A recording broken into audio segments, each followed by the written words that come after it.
Take your seats. We changed it from.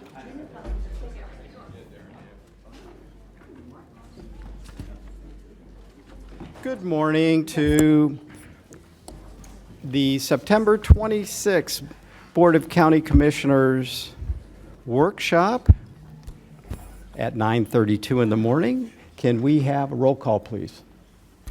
Commissioner Barnett. Here. Commissioner Baxter. Here. Commissioner Bernard. Here. Commissioner Marino. Here. Vice Mayor Sacks. Here. Mayor Weiss. Here. Commissioner Woodward. Here. Thank you. All right, thank you. We are going to have the honor of having Commissioner Barnett lead us in our invocation and Pledge of Allegiance. If you're able to, please rise. Dear God, we are meeting today to conduct matters of business for our community. Guide our hearts and our minds in the spirit of fairness. Impart your wisdom upon our activities so that our affairs may reach a successful conclusion. Thank you for being our source of guidance today. We seek your help with our affairs today. Bless this meeting with your divine intelligence and help us to make the best use of our own. We are of diverse opinion here, yet we wish to reach agreement satisfactory to all. Please share your wisdom with us to help us do right by all concerned. Thank you for your heavenly blessing. Amen. Amen. Allegiance to the flag of the United States of America and to the republic for which it stands, one nation, under God, indivisible, with liberty and justice for all.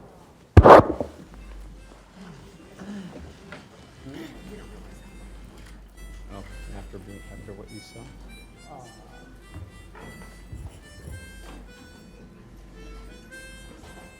Yep.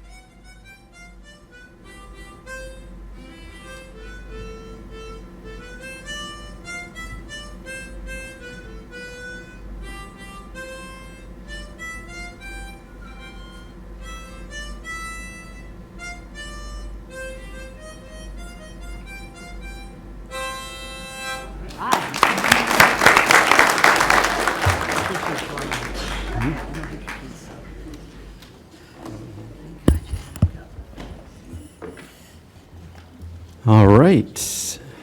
Are there any additions, deletions, or substitutions to the agenda this morning? Mayor, Vice Mayor, members of the board, no. All right. With that, we'll take a motion to adopt the agenda as presented.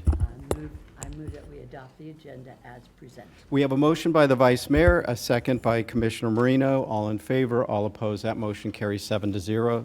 Thank you. All right, moving on to our regular agenda. We're a dull woman. Hang on one second. We've got a phone.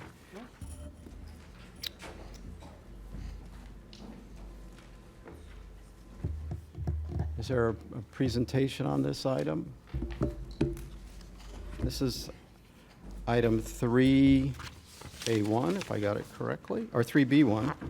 Oh, no, we need 3A1 first. Mayor, I'll make a motion that we approve 3A1 and 2.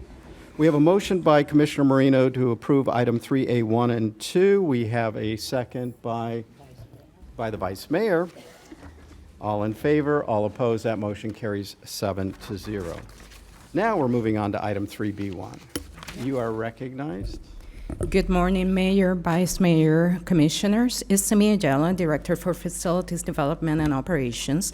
In front of you today for your consideration, we have an item to approve a third amendment to the Convention Center Operating Agreement with Global Spectrum LP, the operator, for the operation and management of the Palm Beach County Convention Center, extending the term for an additional 4 months through January 31st, 2024. The original contract for the operation of the convention center was approved in 2012. It was a 5-year term with a 5-year extension. In 2022, a 1-year extension was approved, and the contract is currently set to expire in September 2023.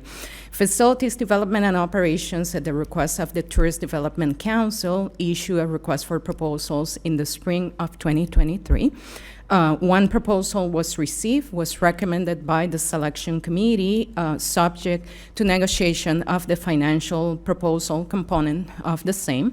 We are currently engaged in negotiations, and as I stated before, the contract is set to expire on September 30th, 2023. Therefore, we are respectfully requesting and recommending a 4-month extension to the current contract so that we can complete negotiations and bring a new contract for approval by this board.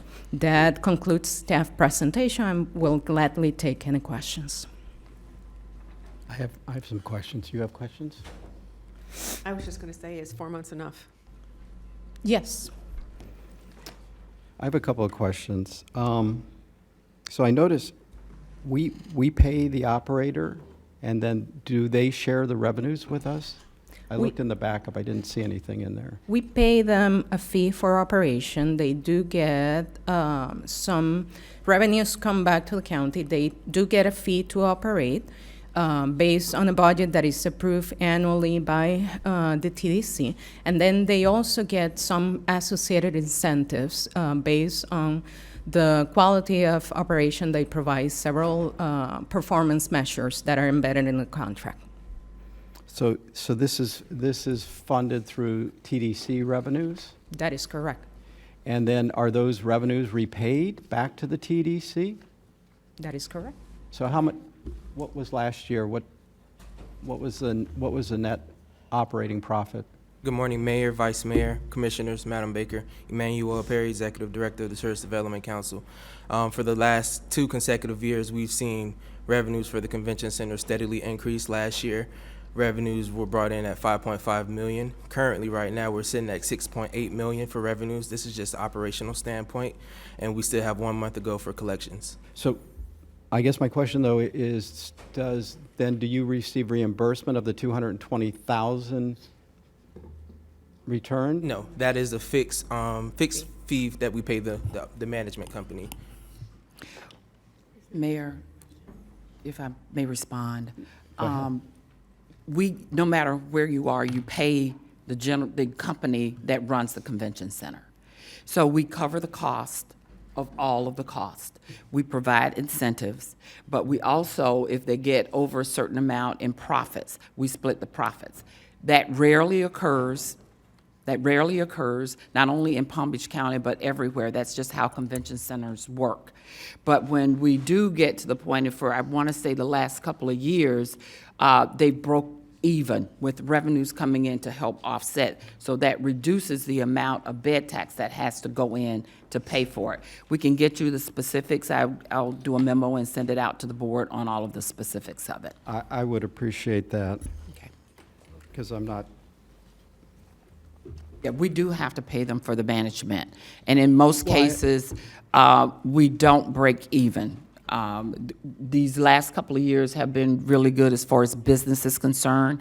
They do utilize, like any profit, which we're limited on the amount of parking profit we can make, $250,000 per year. That's the max that we can make due to the fact that we issued tax-exempt bonds. And so that money then also helps to go to pay for expenses at the convention center. I understand, but I would appreciate getting We'll more. lay out how it works and And get you then, that. and then you memo. also mentioned we only received one RFP? One proposal, yes. That is really odd. That only one company is interested in operating. We had participation we had a pre-proposal meeting. We went through our typical process of advertising, and we had one company, the current operator, that submitted a proposal. The selection committee moved forward with evaluation. That proposal was recommended, and I am currently the sole negotiator in the process of negotiating the contract that will be brought back to the board for approval. All right. And then the RFP for the hotel, where does that stand? Being finalized as we speak, we received some additional feedback through TDC and Discover that is being incorporated, and I do hope to publish in the next week or so. Okay. If you keep us all informed on that, I think. we Will all- do. Thank you. All right. That's all the questions I have today.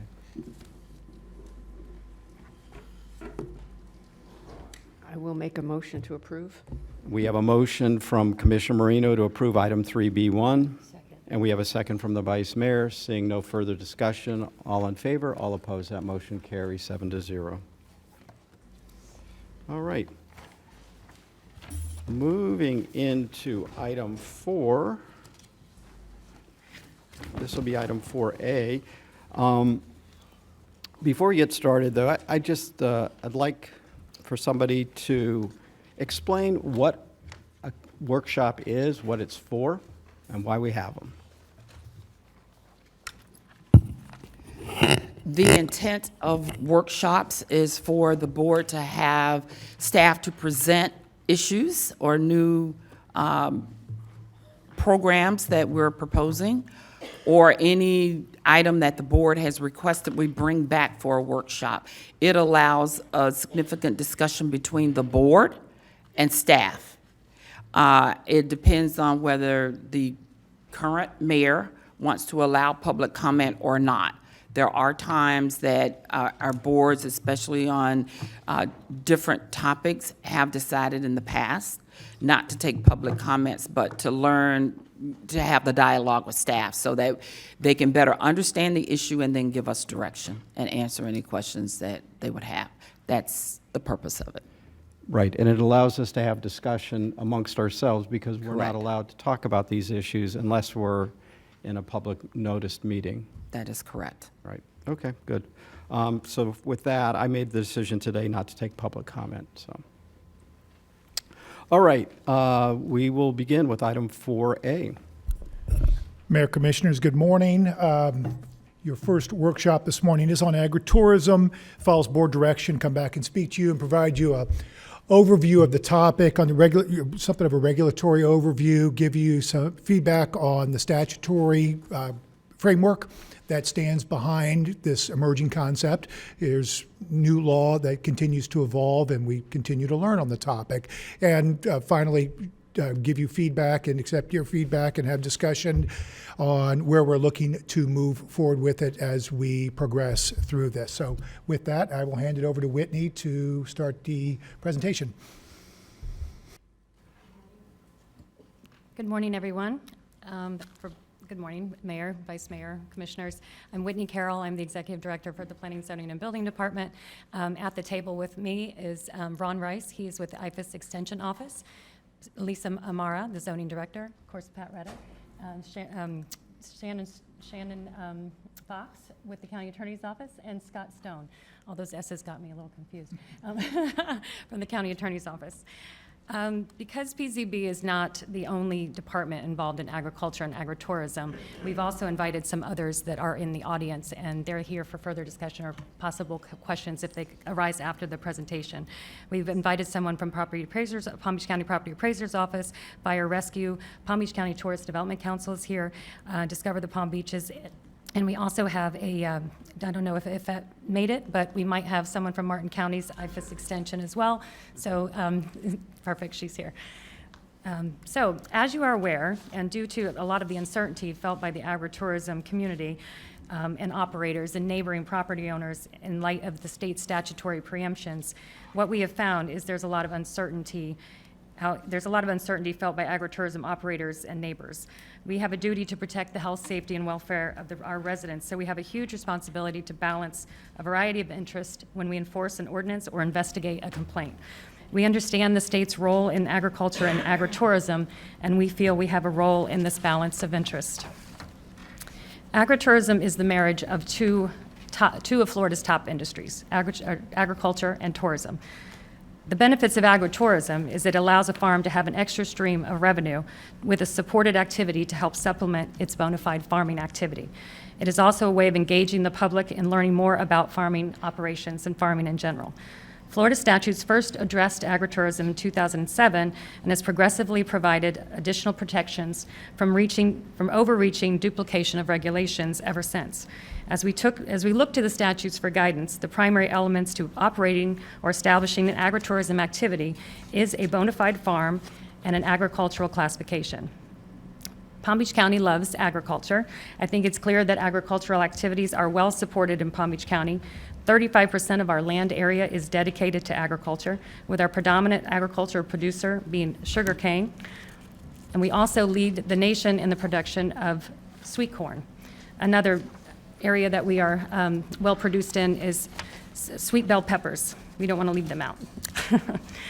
So we wanted to go through a little bit of the law surrounding farms and agritourism. The Right to Farm Act, many of us are familiar with, under Section 823.14. The Right to Farm Act limits duplication of regulation where activities are regulated through other agencies or methods. In 2022, agritourism was added to the Right to Farm Act. With it, it received some of the same protections previously established under the Right to Farm Act. This statute, 60450, is a statute specifically stating that non-residential farm buildings are exempt from the Florida Building Code, but it is still subject to other state regulations as well as federal floodplain management regulations, which will be touched on and addressed in the next presentation by Doug Weiss and team. This contemplates the building of a new structure for farming purposes. Section 570-85 Florida statutes deals with the intent of the legislature to promote agritourism as a way to support bona fide agricultural production by providing a stream of revenue and by educating the general public about the agricultural industry. It also says local government may not adopt rules that would prohibit, restrict, regulate, or otherwise limit an agritourism activity on land classified as agricultural by the property appraiser. It further states that the local government may address substantial off-site impacts. 5786 defines agritourism as any agricultural activities consistent with a bona fide farm, which allows members of the general public for recreational, entertainment, or educational purposes to view or enjoy expressed activities. An agritourism activity does not include construction of a new or additional structure or facility intended primarily to accommodate the general public, and payment for activities is not a factor to determine if it's legitimate agritourism. Basic factors to determine an agritourism activity are bona fide, if it's a bona fide farming operation, and whether it has an ag classification with the property appraiser. In zoning, we do a free and quick ag assessment. This is used to establish that there is a proper farm use of the land. And this is basically a quick, easy application that basically allows you to give the information that you should have readily available as a farming operation, business plans, licenses, registrations, those types of things. In Palm Beach County, we have almost 449,000 acres classified for agriculture. A large majority of that is, of course, in the EAA production area and the Glades ag areas. Excuse me, can you pull that microphone a little closer? sorry. I'm It's hard to getting hear. older and my ears are not working so well. I understand. Yes. Okay. Sorry about that. And also, Is that better? yeah, if you could slow down a little bit too. Okay. You're going over a lot of material. Okay. Thank you. You're welcome. Okay, so going back to the acres in Palm Beach County with agricultural classifications, we have nearly 449,000 acres in Palm Beach County dedicated to agriculture. Most of that, of course, is within the EAA area and the Glades agricultural production areas. And we have additional information to show you some of the other percentages that are located outside of the Glades area. So on agricultural classified land, in a bona fide farming activity, they can establish an agritourism activity, as we previously established. The Florida Association of Agritourism is the trade association that is established in Florida to help agritourism operators and to guide them and give them instructions, and they have a toolkit that's available to users or operators as well. So they list quite a few different agritourism activities that they look to and give ideas to operators of what they can and cannot do. Some of the items that we're listing here show you some of the activities that may or could be located on bona fide farms classified as agriculture. There's a wide spectrum, as you can see, and it's so there is a wide spectrum. So that's a discussion item there. So farm agritourism, as the local government, we are limited to what we can address. So we can address buildings under certain circumstances. A building has to be existing as a non-residential farm building to be used for agritourism activities. So in that process, if they're using it for an agritourism activity, we could do an ag assessment to just establish the farm use of the land. Fire rescue may be involved to determine if the procedures and occupancy levels have been addressed. The health department can also be involved to basically monitor sanitary sewer and septic, well and septic.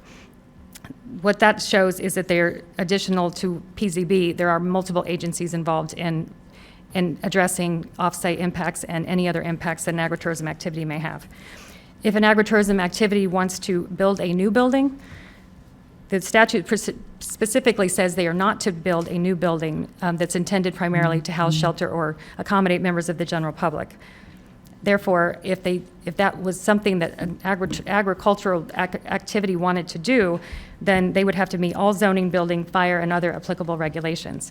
We currently do not have in our jurisdiction a way to get that done for an agricultural farm currently. Some other jurisdictions do it through a rural event venue type of ordinance that they allow for that to happen. So that's something that we can address later, some of the other jurisdictions that do that. In addition, we have the ability to address substantial off-site impacts. We do not currently have an agritourism ordinance in place, again, addressing off-site impacts. We were headed down that road, but we were preempted by Senate Bill 250, the state legislature this year, from proposing or adopting any more restrictive rules. Our county attorney's office has advised that we should pause from implementing a new ordinance until after that rule has sunsetted or been limited in nature by the state. So under our current ULDC, we possibly can address substantial off-site impacts using our ULDC with traffic, parking, access, noise, lights, dust, any of those items. However, we encourage everyone, neighbors and operators, to have early discussions together and with us, because this is usually where we learn of off-site impacts, is through neighbor complaints.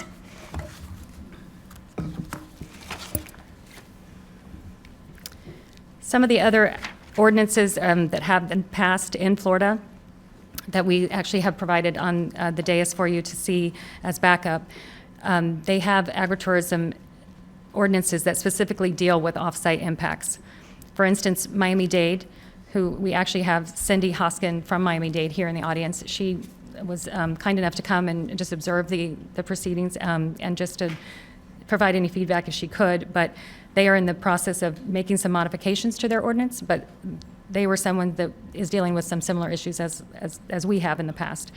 Their ordinance currently has a rural event venue ability if you have non-ag classified land, but if it is an ag classified land, then they do provide the rural event venue opportunity through a certificate of use process. This is an annually renewable application. They make the application. I obviously am not going to give it much justice because I don't deal with it every day, but the way it was explained to me is that there is a certificate of use that they would establish that would define the minimum lot size for agritourism activities, address the sound, hours of operation, number of events that are allowed on the property, parking, emergency access, and may require conditions related to traffic and queuing. And it also may address toilets or portable toilets in connection with the agritourism activity. Volusia County defines hours of operation, minimum acreage, and landscape buffers, and a 50-foot required setback for any buildings. Must be served by a public road or have a maintenance agreement if located on a private road. and also traffic control measures. Manatee County, a little less traffic and circulation, but generally limits large crowds, noise, and traffic. Lee County defines accepted agritourism activities related to agriculture or others as determined by the zoning director. Possible next steps, we can move forward with a drafting an agritourism ordinance early next year to bring back if in fact Senate Bill 250 is sunsetted or if it's limited in some other way. But one thing that we really think that we should emphasize is that we have to work with our local partners on this and to coordinate and educate potential operators and the public on their rights and responsibilities. We want to work with IFAS and Property Appraiser's Office, Fire Rescue, Health Department, Engineering Department, Florida Association of Agritourism for their guidance as well, because we can see that it's a multi-agency approach, and in other jurisdictions, for instance, Hillsborough County that we spoke to, they have very good coordination with their other agencies, and they all work together to make sure that they are informing the operators and working with them and working with the public as well. So we'd like to do better at that. We know that there's been some uncertainty out there with the operators as well as neighbors, so we would like to be more proactive about issuing something on our website, something similar to Martin County possibly has. They have a frequently asked questions guide, which is on the last slide. It's just an example of that, frequently asked questions. Maybe it's not there? Oh, I guess it didn't make the slides, so maybe it's in the, is it? Yeah. So trust me when I say there's a frequently asked questions guide, and actually Yvette Alger, who's here from the IFAS Martin County office, she probably, oh, you found it, that's it. No, you're good. And it basically just says, what is agriculture? What can I do in your jurisdiction? What are my limitations? Do I need to check in with any particular agency? Do I need a certificate of use? Do I need, it basically is a guide to give you step-by-step instructions so that we can't hear from anyone that they didn't know, because it would be clear to everyone what's out there and what we're expecting from them. And as I said, Yvette actually is, she worked hand in hand with the Development Services Department and the Tourism Council in Martin County to develop that. So she's here if you would like to ask any further questions of her, but she did do something pretty cool in Martin County. They had an agritourism conference in 2017, which she said was very well received by everyone involved. So that might be something that we might want to consider in the future. But with that, I'll open it up for discussion and questions.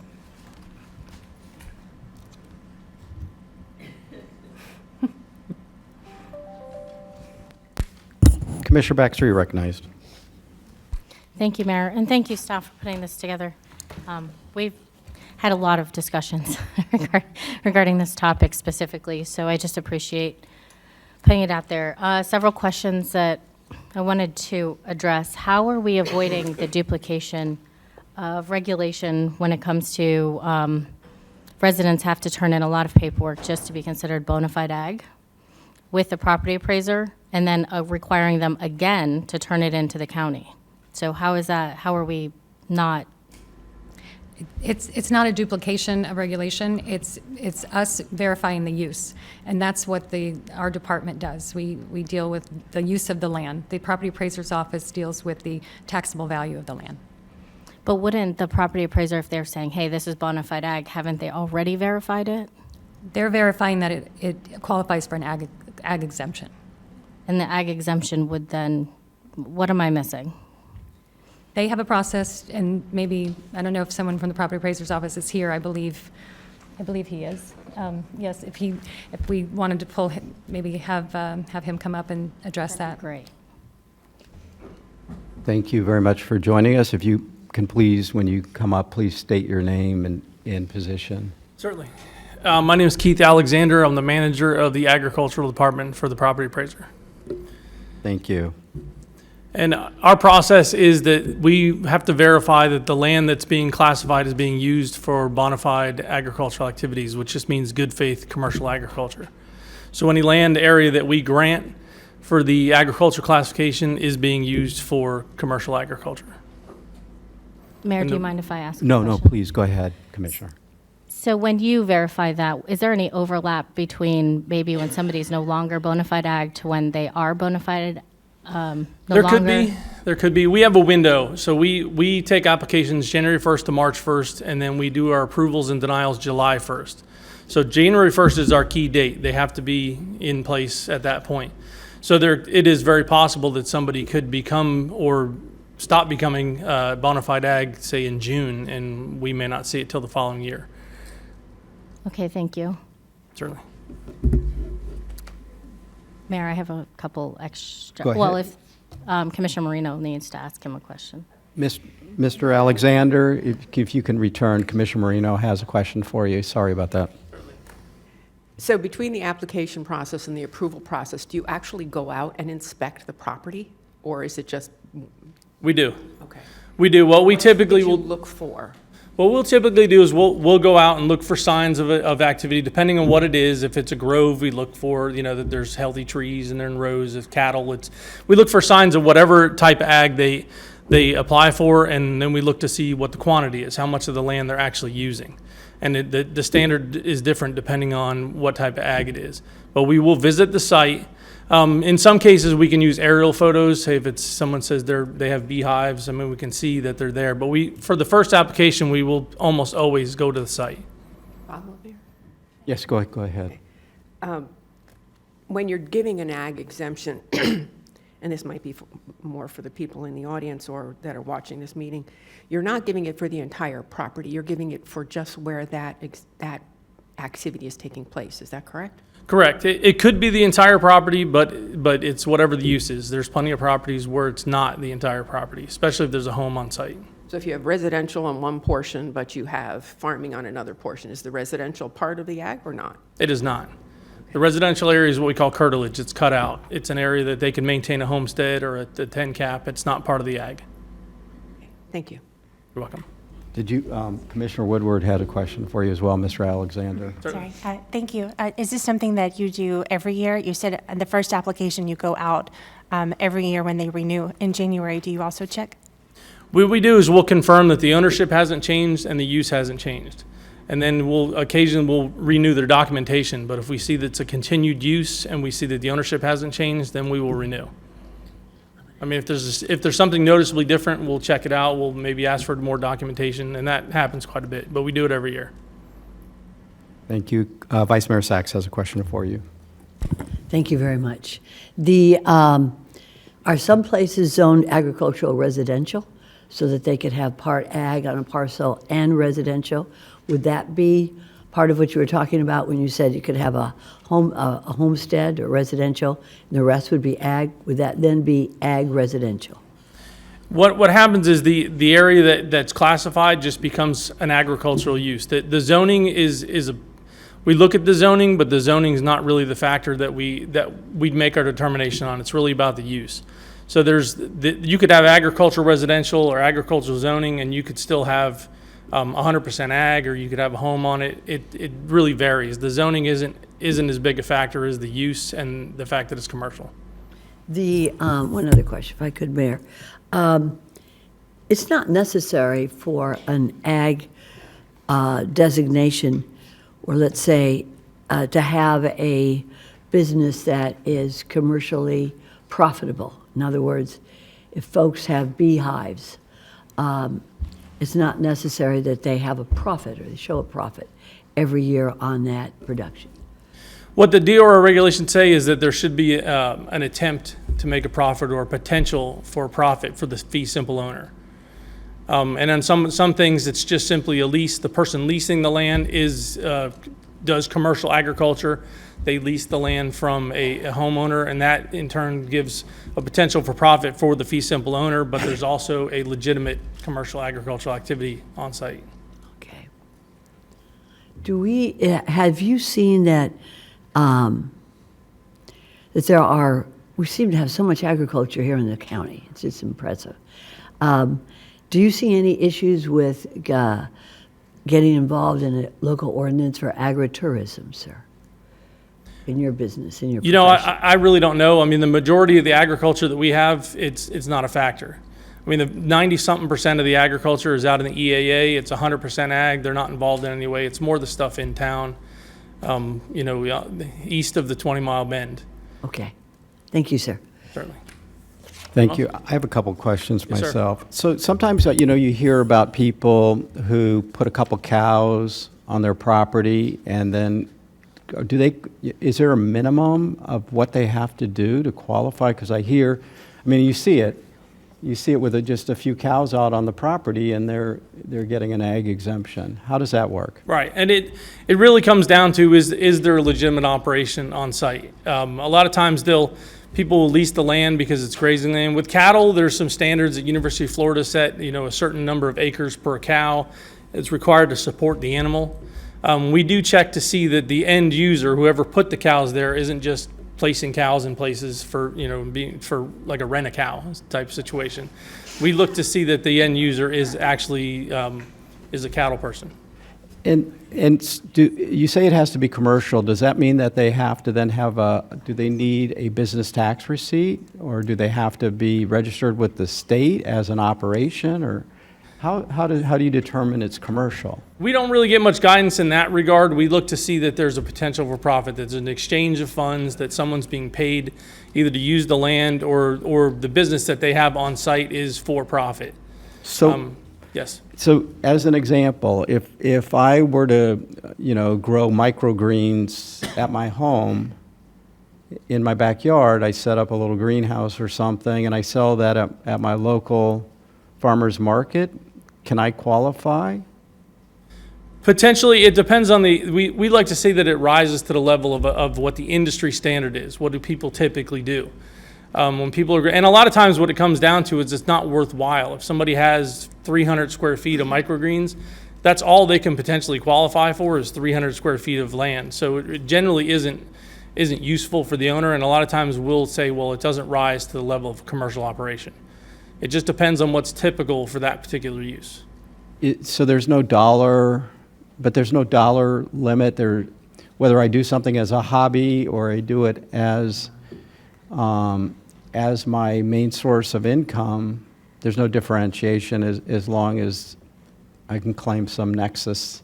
Well, they're not supposed to be hobby farms, and I believe that wording is in some of the statutory language. So we do look to see that they rise above that level. But there isn't really a dollar amount. The guidance is a little murky in that regard, but we do look, like what we do is we look to the industry. We don't set any standards. We see what's typical for them. If we see nurseries, what's typical for a nursery? They'll have a nursery certificate. They'll have a certain amount of use. And a lot of times, like I said, there is some judgment involved. And we will look and say, well, you've got 2 acres and you've got 1,000 square feet of plants. It's more of a hobby than it is a commercial operation. Okay. All right. Thank you. Commissioner Marino has another question for you, Mr. Alexander. Yes. Okay, so, microphone on, I'm out of practice. Say you have bees on your 20 acres, but you only have bees on 200 square feet. But the rest of your land is vacant. What happens? How is that qualified? Bees are a little bit unique. The last few years, we had a big bee conference in the state, and I wasn't involved personally, but my predecessor was, where there's all the beekeepers associations and the farm bureaus, and they all determined what they thought was a reasonable amount for bees. What we have mostly in Palm Beach County is storage for bees. So a beekeeper that has thousands of hives may pay someone to store, say I want to store 100 hives on your property. And then they may bring them out to pollinate for contracts or whatever, and they come back and forth, but it's very common. So what we look at is typically we see 24 hives an acre. So there's a little bit of a working area beyond just where the hives sit. Has to be land that has no other use. We typically like to see that it's natural or planted in some way, that it's just not dirt, or it can't be a construction site, can't have another primary use. But that's generally what we do, and those are standards that were set by the industry, again, not by us. Thank you. Certainly. All right. Any other questions for Mr. Alexander at this time? Not seeing any. Okay, we go back to you, Commissioner Baxter. I know you had some more questions. Thank you, Mayor. I kept hearing in the presentation it doesn't qualify for any new buildings. Does that prevent our agriculture or people from constructing new buildings for agriculture? No, not for bona fide agricultural activities, no. That's where that 604550 comes in. That's for non-residential farm buildings. And so what if somebody decides, hey, I need to build a building to store my tractors in, but they also would like to, when the tractors are not inside it, use it for agritourism? Is that allowed? Well, it's what comes first. So what comes first, if it's built for, good faith, builds for the bona fide farm activity first, and then later they decide to use it for agritourism, then I think that would be acceptable. Is there an area where they could do it both at the same time? That's, I would say, a gray area, because in the statute it says no, that it's not, it shouldn't be specifically built for public accommodation or general public accommodation. So I think at the intention, and that's, I guess, where it would get into what's the intention of the farmer? Is the intention to use it for a bona fide farm building, or is it to be used for an event venue?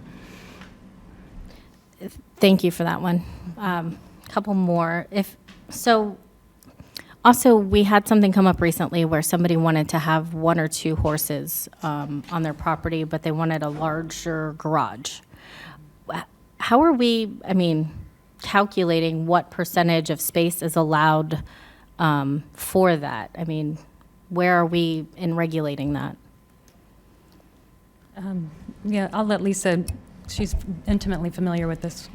Yes, so the biggest difference between the property appraiser and the zoning review of these agricultural uses is the comparison of, for example, let's say you have a 2.5 acre property. The property appraiser says they have 2 acres of horse grazing. They submit a non-residential farm building application, which is for the floodplain review. The zoning division asks for the applicant to demonstrate how that structure is related to the operation. And usually meeting with the folks, they are able to come up and they put something in writing for public record to say how they're utilizing that structure for the agricultural use. They have to say, if they're in the setbacks, they have to demonstrate that they're getting a hardship, that if they had to meet the setbacks, it would hinder their ability to do the agricultural use. And they demonstrate that in writing, and we review it and send it on its way. But we do look at best management practices for the housing of animals. So if somebody has 1 goat and they want to build a 40 by 60 structure to house the goat and their equipment for their goat farm, we do ask them to provide what documentation they can show us that says they need the 60 by 40 structure for the 1 goat. And most of it is just getting them on public record saying their own testimony so that we could say, yep, there you go. All right, you swore it. Now you go to floodplain review. But are we legally allowed to do that? They're asking to construct a structure without a building permit. So we have an obligation as planning, zoning, and building to verify whatever documentation that they submitted to the state or to the property appraiser that they have this bona fide agricultural use and that they need this structure for the farm operation. And that was, that system was developed over a year ago when we had special counsel, an ag expert that developed that language with us and that process. So we're asking them to break down the square footage of what they're going to use that building for? It's just a paragraph. They say the structure that they want. They need, for the floodplain review, they need to submit certain plans and surveys and all that stuff. So they need to submit for their slab, for their impervious surface. So we're just asking for a paragraph for them to explain how does that structure contribute to the agricultural operation. I think the reason that this is on, that's done, the Florida Statute 60450 that provides that non-residential farm buildings are exempt from local government regulations provides that the structure has to be used primarily for the agricultural purpose. So sometimes what we've gotten into with some structures would be that, maybe it's not used primarily for an agricultural purpose, or it is. So I think that this process is so that staff has that determination on record. I mean, there have been circumstances in the past with landscape facilities and nurseries where there's been a question of whether the building was used primarily for the nursery or their landscaping services, so it's something that we've run into in the past. Okay, thank you for that, Mayor, and I'm almost finished, I promise. So a couple things. I do support us providing a much more simplified process for a rural event venue, if possible. I would love if anyone else has an objection, I'd love to hear it. So without objection, I would love to see something along those lines take place, specifically for the reason of, because right now, if somebody, it's my understanding, sells their property and they didn't have a permit and they are not bona fide ag, they could potentially have to tear that building down. That's a potential, yes. So am I understanding that correctly? So this, Used for bona fide ag activity, then they realistically should go and get a building permit, a real building permit. so with that in mind, I would love the ability for, if it's there and somebody spent a lot of money putting it there, there's a potential for them to sell their property and keep it there should they choose. Also, the substantial offsite impacts, I would like us, whether it's the board and with the help of staff, to kind of identify what we consider substantial. You know, we already have a lot of noise ordinances in place with decibels. We have times already in place that you can't go past certain times. I think we should definitely stick to those. People deserve to live in peace. But also, you know, just put it together, you know, let us determine what that is. I mean, so that we can, as a board, decide how we'd like to address that if possible. So, thank you. Thank you very much. Moving on to Vice Mayor Sachs and then Commissioner Woodward. Thank you, Mayor. It's interesting what Commissioner Baxter is talking about, because in 2006, I think my colleague here to my right and I were writing this agritourism statute for the state. And the whole reason was based on supporting farming, supporting agriculture. And the second purpose was to teach children that chicken wings they don't come in plastic, that we have chicken farms. And in fact, Wilson Simpson today is the largest egg farmer in the southern United States. He was part of that group. And then we built in this statute a limited liability, so that if you have children come onto your property and they want to see that goat, and the goat turns around and bites somebody, that the kids knew when they came in, or the teachers knew, that there's a sign that's posted that says, guess what? Goats bite, horses kick.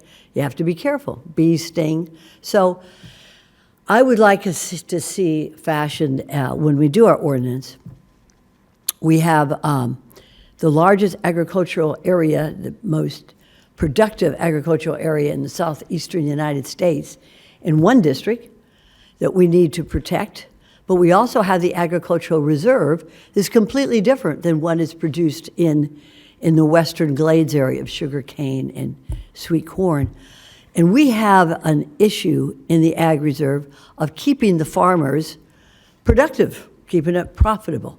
So right now what we have, and I'm talking to my colleagues, what we have is we have a number of small farms in the ag reserve who have a couple of horses, have brood mares.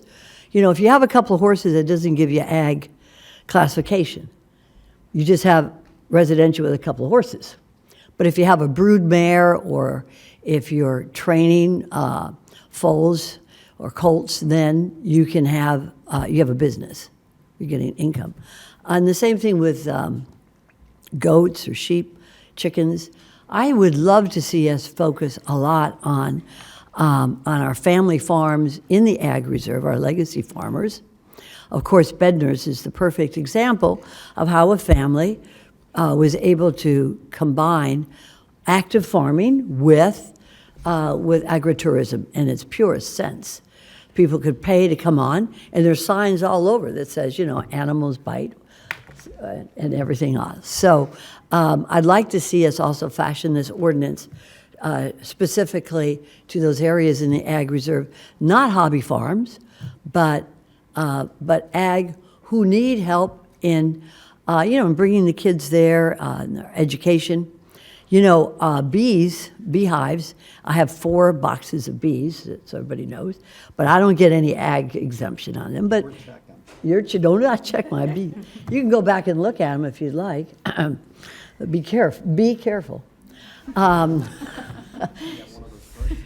do. I have the whole outfit.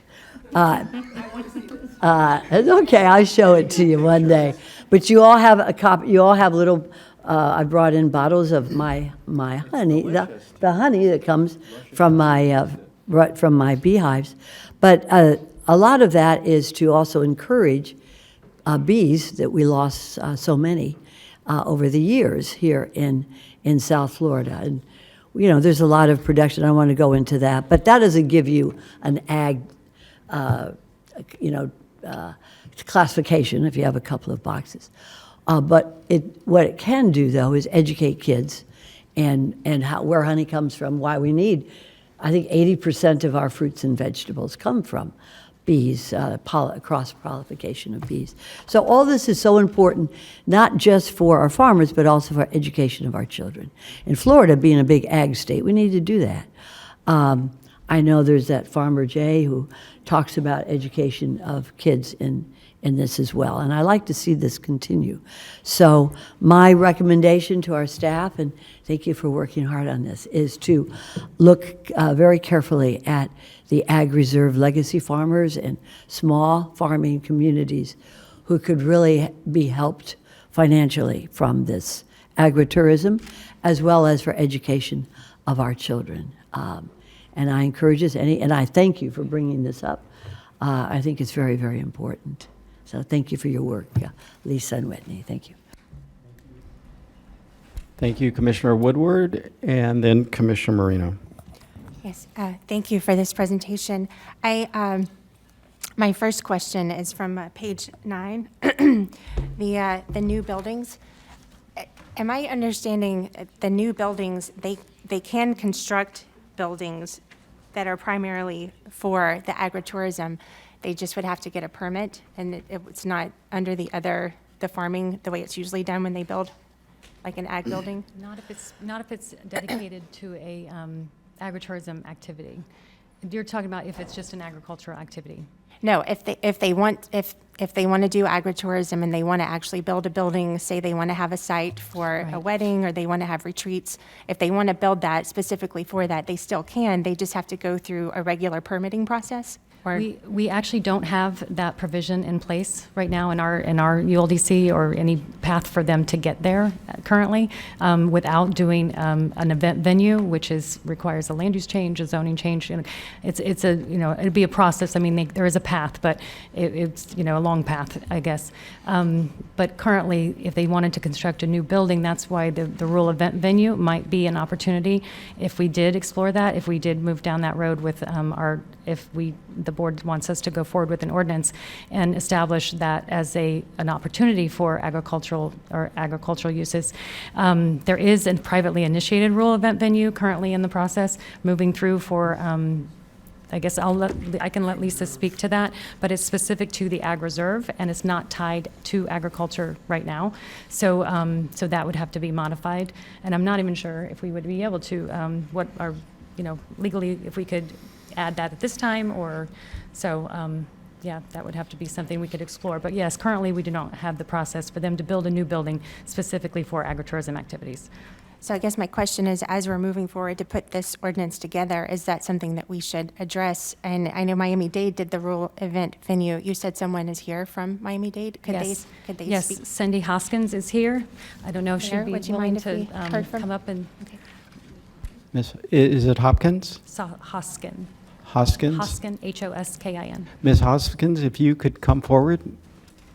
Thank you. Thank you for being here. Love to hear what's happening down in Miami-Dade. Excuse me for hobbling. I'm recovering from a broken foot a bit, so. You did really well. Thank you. We didn't see you limp, so. If I walk slow, I hide it well. So Miami-Dade does have a rural event venue ordinance. We took somewhat of a bifurcated approach because, as discussed, There is some preemption when it comes to land that is classified, but as discussed, and as described by the property appraiser, not the entire property may receive such classification. So if you have a 5-acre parcel, 1 acre, let's say, has the classification, the preemption is looked at on that 1 acre, not on the other 4. So we have a 2-pronged process. If your event venue is going to be situated on that 1 acre, then it's a much streamlined approach. We look at substantial offsite impacts. We've identified what we have determined to be substantial offsite impacts, and exactly what's being discussed today: transportation, noise, dust. You know, it's basically being a good neighbor, and all of those attributes that you would qualify with being a good neighbor. So, and then the other being, if you're not wholly located on classified lands and you want to do a rural event venue, yes, it's still possible. We look at additional criteria when it comes to that, because as a local government, we are not solely preempted to only be looking at substantial offsite impacts. So we do look at additional criteria when it comes to those things. We're actually in the process of looking at doing many different things where it comes to agritourism. As it's determined here, it's an important, process. It's something important to our community in Miami-Dade, and I live up here in Palm Beach County. It's important to me here. So, and for education purposes and the legitimate purposes. What we didn't want to see is to lose agriculturally productive land to a commercial, use. And that is a very difficult thing to try and figure out, what is really beneficial to that agricultural use and to supporting agricultural production and agritourism and having that. And then at the same time, what would be contrary to that purpose. So it's quite a conversation, and it's great to see that you're having it. Could I ask a follow-up? Well, please do. Yeah, so you're in the process of putting this ordinance in. Are you working with stakeholders down there as far as some of the, I know Miami-Dade does have farmland, but it's also very urban. Are you having any of the areas that are closer into the cities that are able to do this, do you know, or? So well, where it comes to the preemptions, it's on agricultural land. So we have the urban development boundary. So we look this is mainly occurring outside of what we call the UDB. So outside of that boundary, which is where the agricultural land is primarily situated. And that's where our comprehensive plan has identified that land. So that's where those ordinances focus. We do have existing ordinances for event venues. As discussed, if a structure is being proposed primarily for an event venue, that requires building permits. Those are buildings of assemblage. The fire department gets involved. We're looking at public safety. As a county, we're saying that if you're going to go attend that wedding, you have the right to look to us to say that you're safe in attending that wedding. So does it need to be fire sprinkled? Do you have, if necessary, ADA compliance? Do you need, permanent bathrooms? That's where Department of Health comes in, because we've received different information most recently now that if it's a permanent structure, it requires permanent bathrooms. And so now we're also looking, because it's agricultural land, you have septic tank issues. So now capacity comes in. There's a lot that goes, as you keep talking, more questions are, crop up. And so you got to work through all that process. Thank you. Sure. I just out of respect to you and your foot, are there any additional questions for Ms. Hoskins so she doesn't have to come back to the microphone at this time? Okay. I just have a couple questions for you, Ms. Hoskins, and thank you again for being here today. Thank you for being a resident of Palm Beach County. If you'd like to transfer up here, I'm sure some folks here would be happy to talk to you. I've already. Not that we're recruiting you away from Miami-Dade, but just saying, a lot shorter commute. Yeah. Do you all have anything like an ag residential area in Miami-Dade? We do. We have estate properties, which are the larger properties, similar to what we have AR up here. So you do have a mixed use, so to speak, for that. And depending on where it's situated, our zoning ordinance, most of the agritourism is all focused on agricultural properties. It's 33-279 is our ordinance. You get to speaking in acronyms and numbers after you're in government for too long, or maybe long enough. But it's mostly focused out there. So regulation right now where it's not in those zoning districts, currently that type of use is not allowed. It would be, you could apply for special use permits, you could apply for certain things to allow for those uses. But mostly, and as you're aware, those uses are established in those areas because that's where government wants to focus those uses.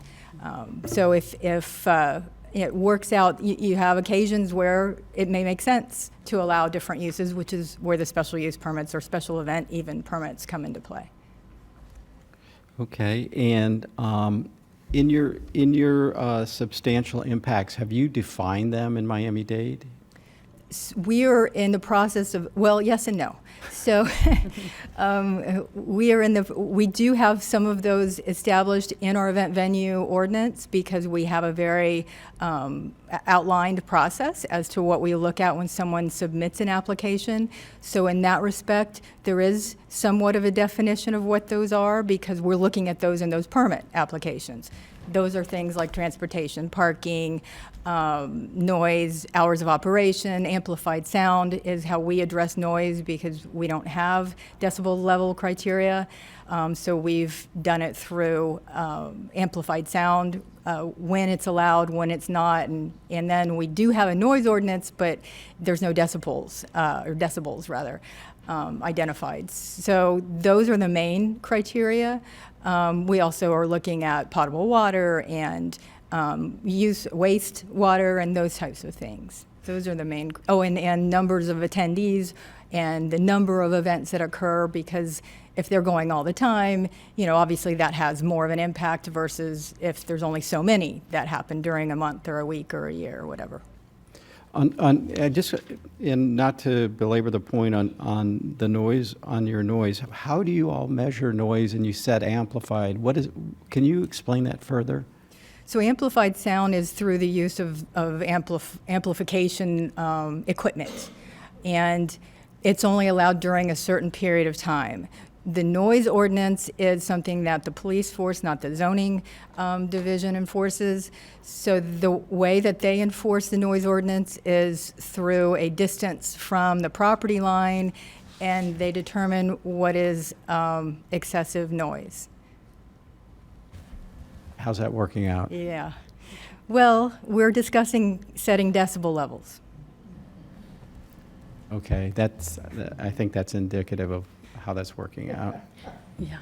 Okay, all right. That's all the questions I have. Anything else for Ms. Hoskins? Well, thank you so much for being here. Absolutely. All right.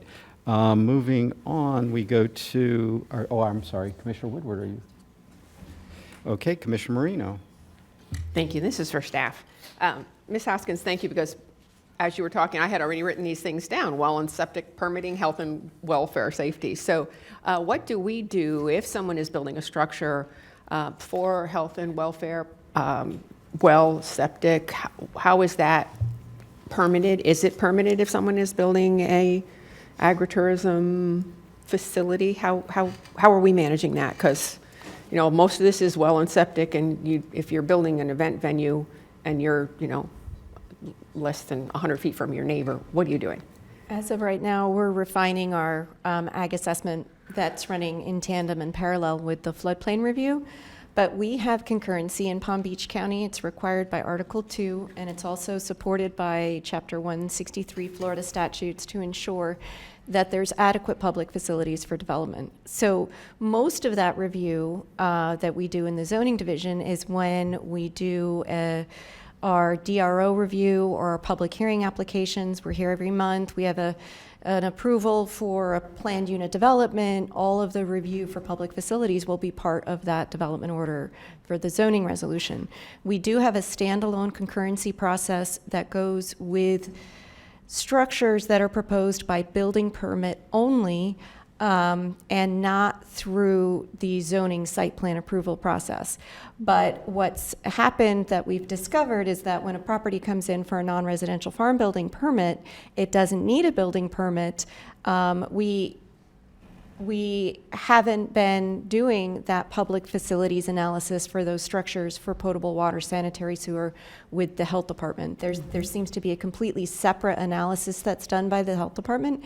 And what we discovered talking with Cindy, how they do things a little bit differently in Miami-Dade, they have a kind of a one-stop shop. When somebody comes in for the non-residential farm building, they're communicating with fire and health and DEP and their version of ERM, and they're doing a collective analysis together, and it really does provide ideal customer service for the folks coming in, so that if they're, and then fire as well, so if their structure has more than 35 people, it's subject to fire rescue review. Now, and then if there's any well and septic on that property, it's also subject to health department review. But there right now isn't a consolidated review for the non-residential farm building applications, and that's something that we want to work with a little more closely, so that if the fire rescue department does a review for safety for 200 people, then there's adequate potable water with the well and the septic to match that all together at the same time. And that's something a little more sophisticated that Miami-Dade's been doing, that we've discovered through coordinating with her and other various departments. So currently, if someone is building a non-residential building, what, if any, permitting or notification do they need? Well, they would come in to do their floodplain review, and as part of that application, we look at the ag classification and we ask them to document, as we talked previously about how does that structure relate to the agricultural operation. And fire rescue is involved in our review now. If they select 35, if they select that there'll be 35 or more persons in that, if they select that there'll be 35 or more persons in that structure, then it's routed to fire. Currently, we don't route the non-residential farm building affidavits or floodplain development review permits, we call them, to health department. That's really on, it seems to be on the property owner to make sure that they follow up with that state agency to make sure that they're meeting the capacity requirements. And if they don't, what happens?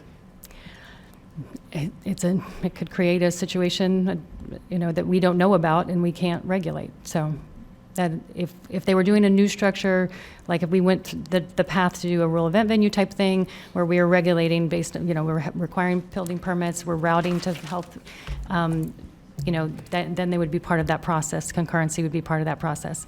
So, we now, with our coordination efforts and learning about all these things, we would like to engage them and be on the same page with non-residential farm buildings and be able to say, we just did a floodplain review for this application. It's a bona fide farm. It's, good.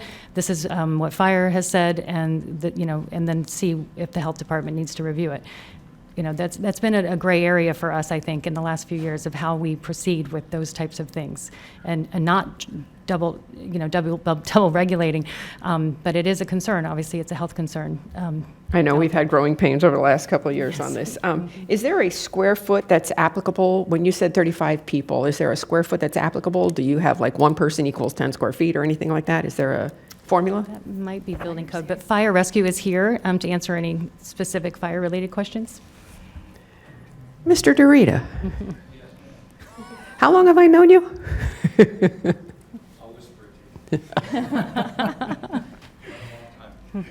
We look good for our age. You do. I'm older than you. I give gray hair, though. That's part of the... Yes, you do. Your wife told me that. Yes, she has. Good morning. Currently, there is no set square footage. There are 3 classifications, actually 5. If you start out with to back you up a little bit, you start out with an agricultural pole barn, which has no occupancy limit. That would be something open on all sides. And visualize a pole barn, and that's the safest way for you to approach that. You have non-residential farm building, that's up to 35 people, and they are exempt from the Florida Fire Prevention Code. The trigger goes from 36 people up to 100. Now you're in a classification if the applicant tells us that's what they're doing. That goes back to your earlier comment.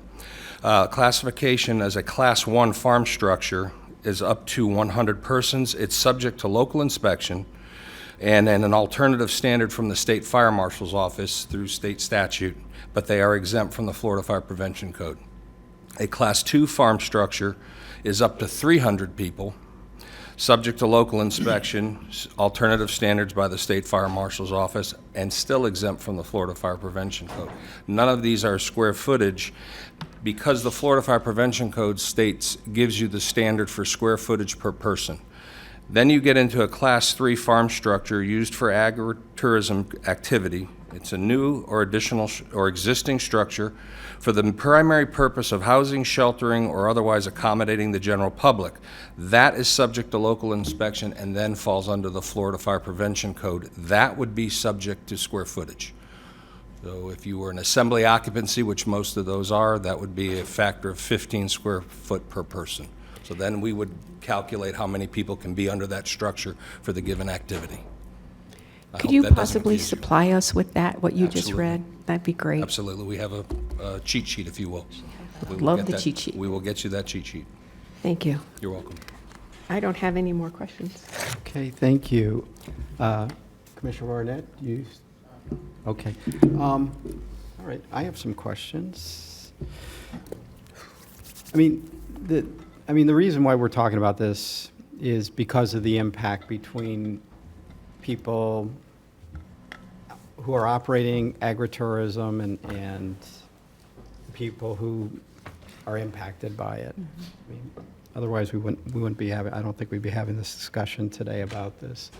So it sounds like we need to really define substantial impact, what that is, and I think you said that as well, Commissioner Baxter, and it sounds like our colleagues down in Miami-Dade have at least started on that. I have a question, though. So, for example, what if I had farmland and I decided, or ranch land, and I wanted to hold a really large concert, like a Burning Man type thing? Temporary event. Let's talk really large, without the mud. Temporary. In Florida? In conversations with Stephen Hall with FDACS, and I think he just is now a commissioner, at the agritourism concert, some of those things came up, and it sounded like you can have a Woodstock on your ranch supported by agritourism, pretty much, which we haven't had those major festivals. That's an Okeechobee had them? I'm sorry? Okeechobee. I don't know if they did that as agritourism, that Okeechobee Festival. Or maybe a special event. It could have been a special event, but there's places all over Florida that are starting to do that. There's agritainment adventures and all sorts of things that are, the agritourism conference that we went to, they talked about adding addendum features like clay shooting and all sorts of things. So this is somewhere where we haven't, I think as staff, really been able to define that, but we do see it on a statewide level. It is being discussed, and some places are doing these major events on farms. So if I'm just going off in a different direction now. So if you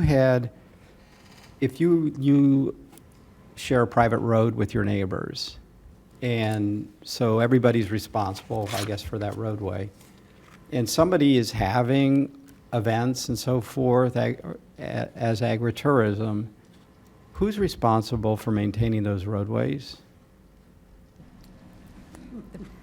We private do have property on Scott the site. Cantor here from Land Development. Hi, Scott.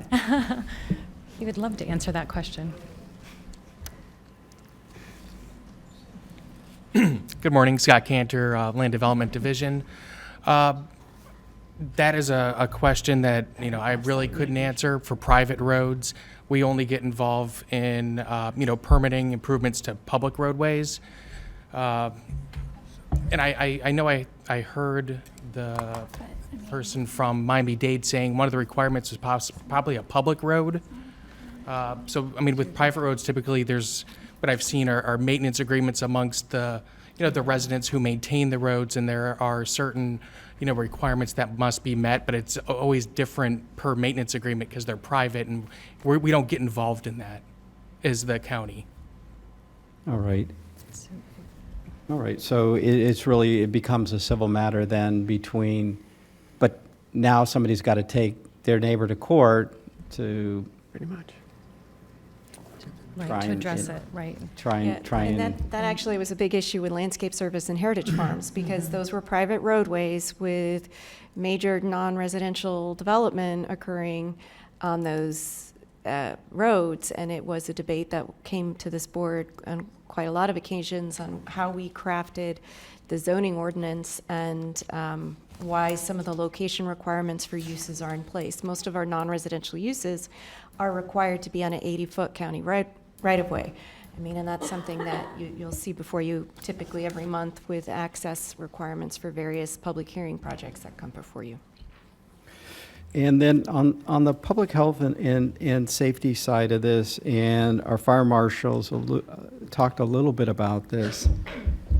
So if you have a structure that's primarily for agricultural purposes, but yet you're holding events inside of that, and yet, let's say something were to happen, how's that liability? What happens in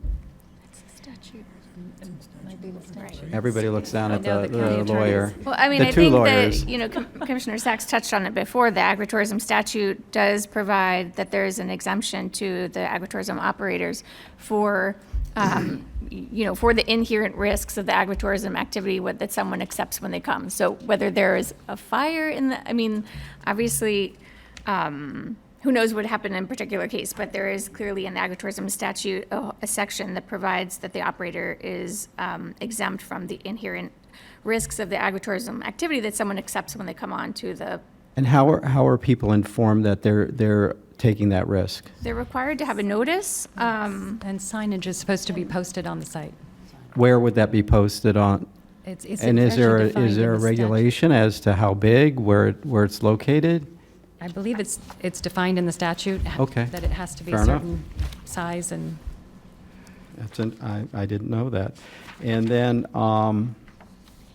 as it relates to water, restrooms, those sorts of things, to have adequate facilities, and it sounds like it's not clear that there's where it comes together, that in some ways you can sort of skirt having that. That is true. Yeah. And I mean, the agritourism statute doesn't directly address that. It provides that the county can regulate substantial offsite impacts. That may be a substantial offsite impact the county would look at. I know in instances that we've been involved in before with the county, the health department, when they get involved in a particular case, they have their own enforcement mechanisms, and they do look into whether adequate facilities, well and septic are provided for the activity on a property.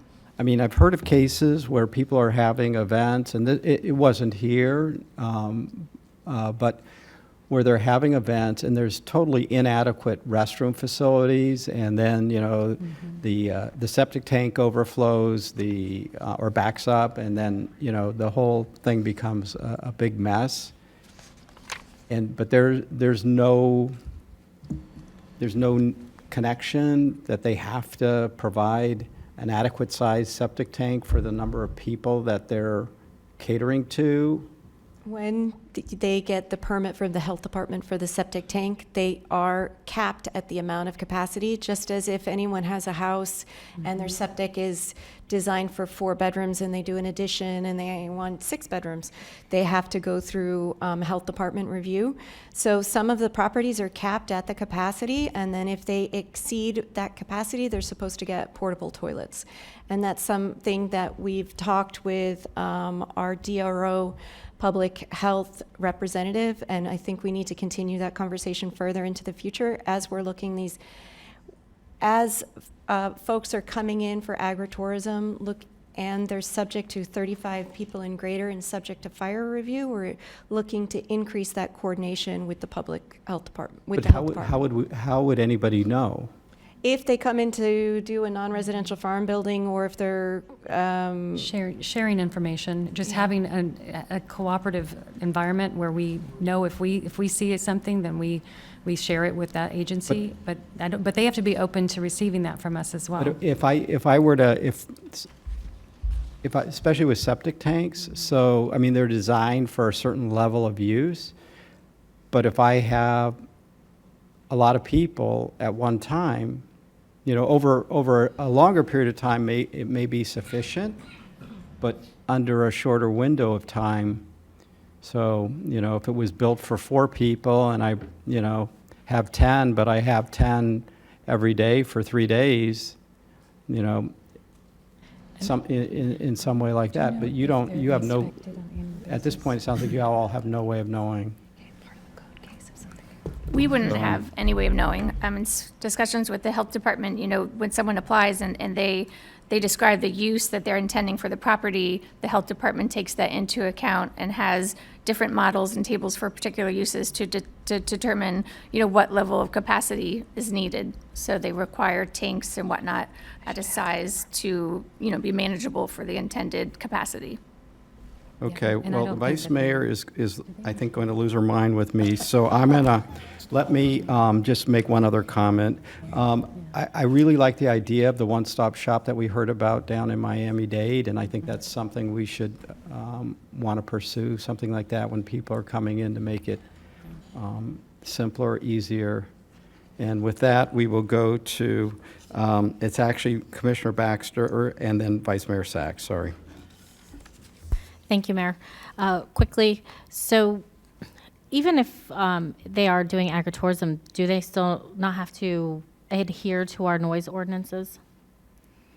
They would still have to adhere to our noise ordinances. So a Woodstock type of situation wouldn't really be then applicable, would it? Well, I guess they could try, and if they make too much noise, then we could, you know, enforce our noise ordinance, for sure. But it's still intact. We haven't Yes. lost that ability. So, okay, great. Thank you. And then also, I think the roads part I was good on. I had a brief question.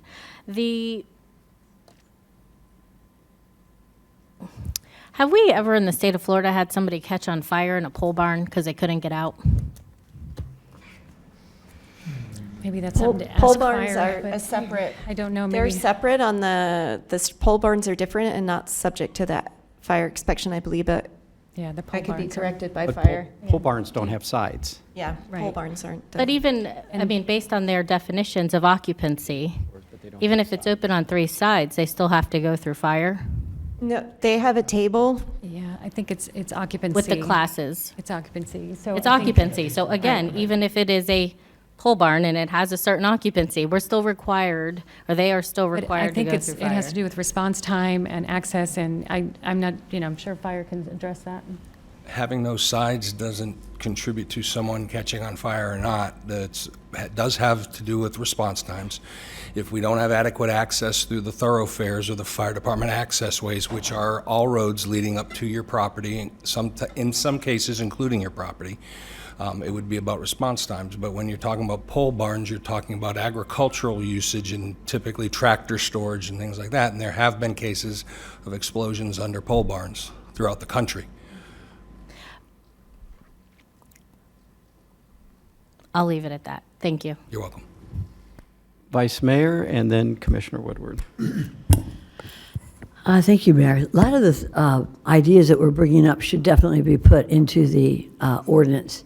And some of these issues with regard to a county road, we should need to put that into the ordinance as well. Because if you have private roads, then that's not an appropriate, most of the time, it's not an appropriate area to bring in the public, either county or state roads, or connecting to such. And another issue is with regard to the signage. All that is specified in the state statute. And concerts, God, it'd be great to have a couple of great rock concerts out here, wouldn't it? Would really take care of the Ag Reserve for a while, wouldn't it?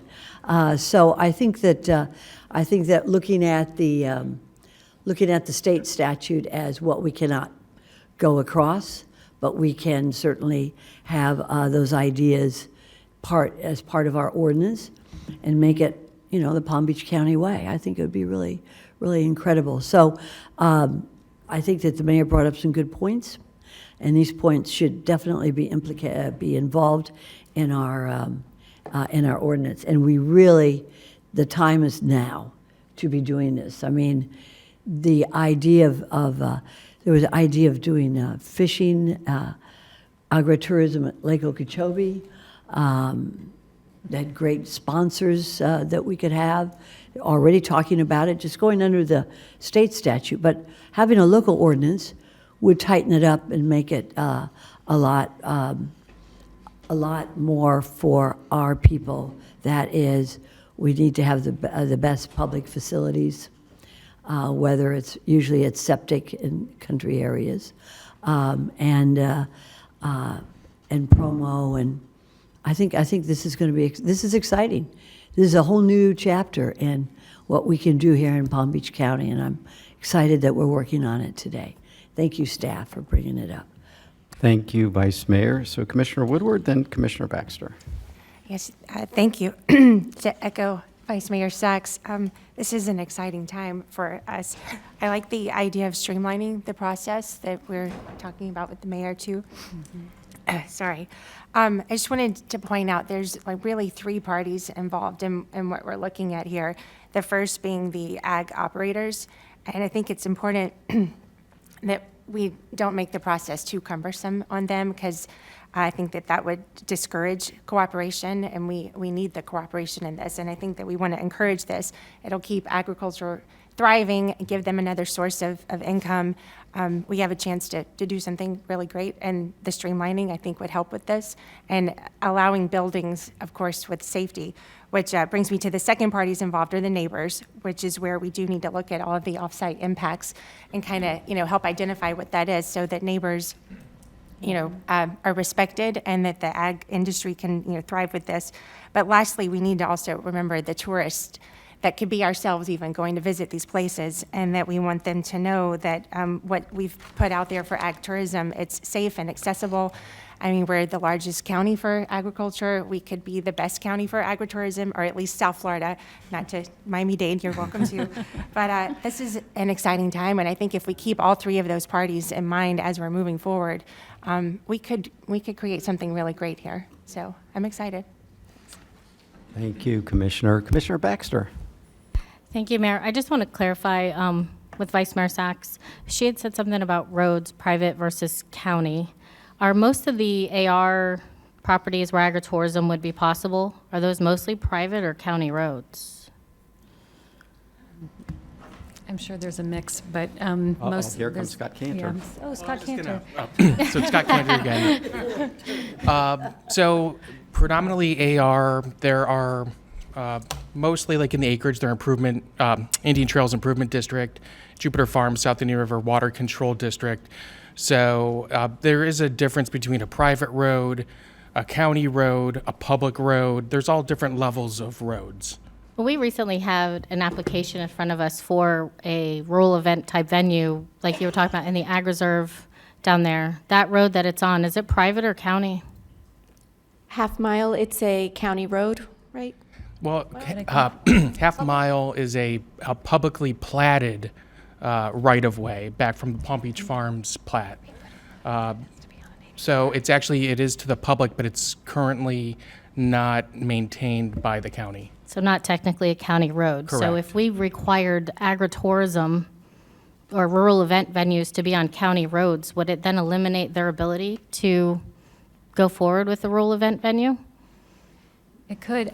That's maybe a good point to look into the maintenance agreements that our other jurisdictions are doing, so that there's a cooperative effort there between the people that are using and maintaining those roads.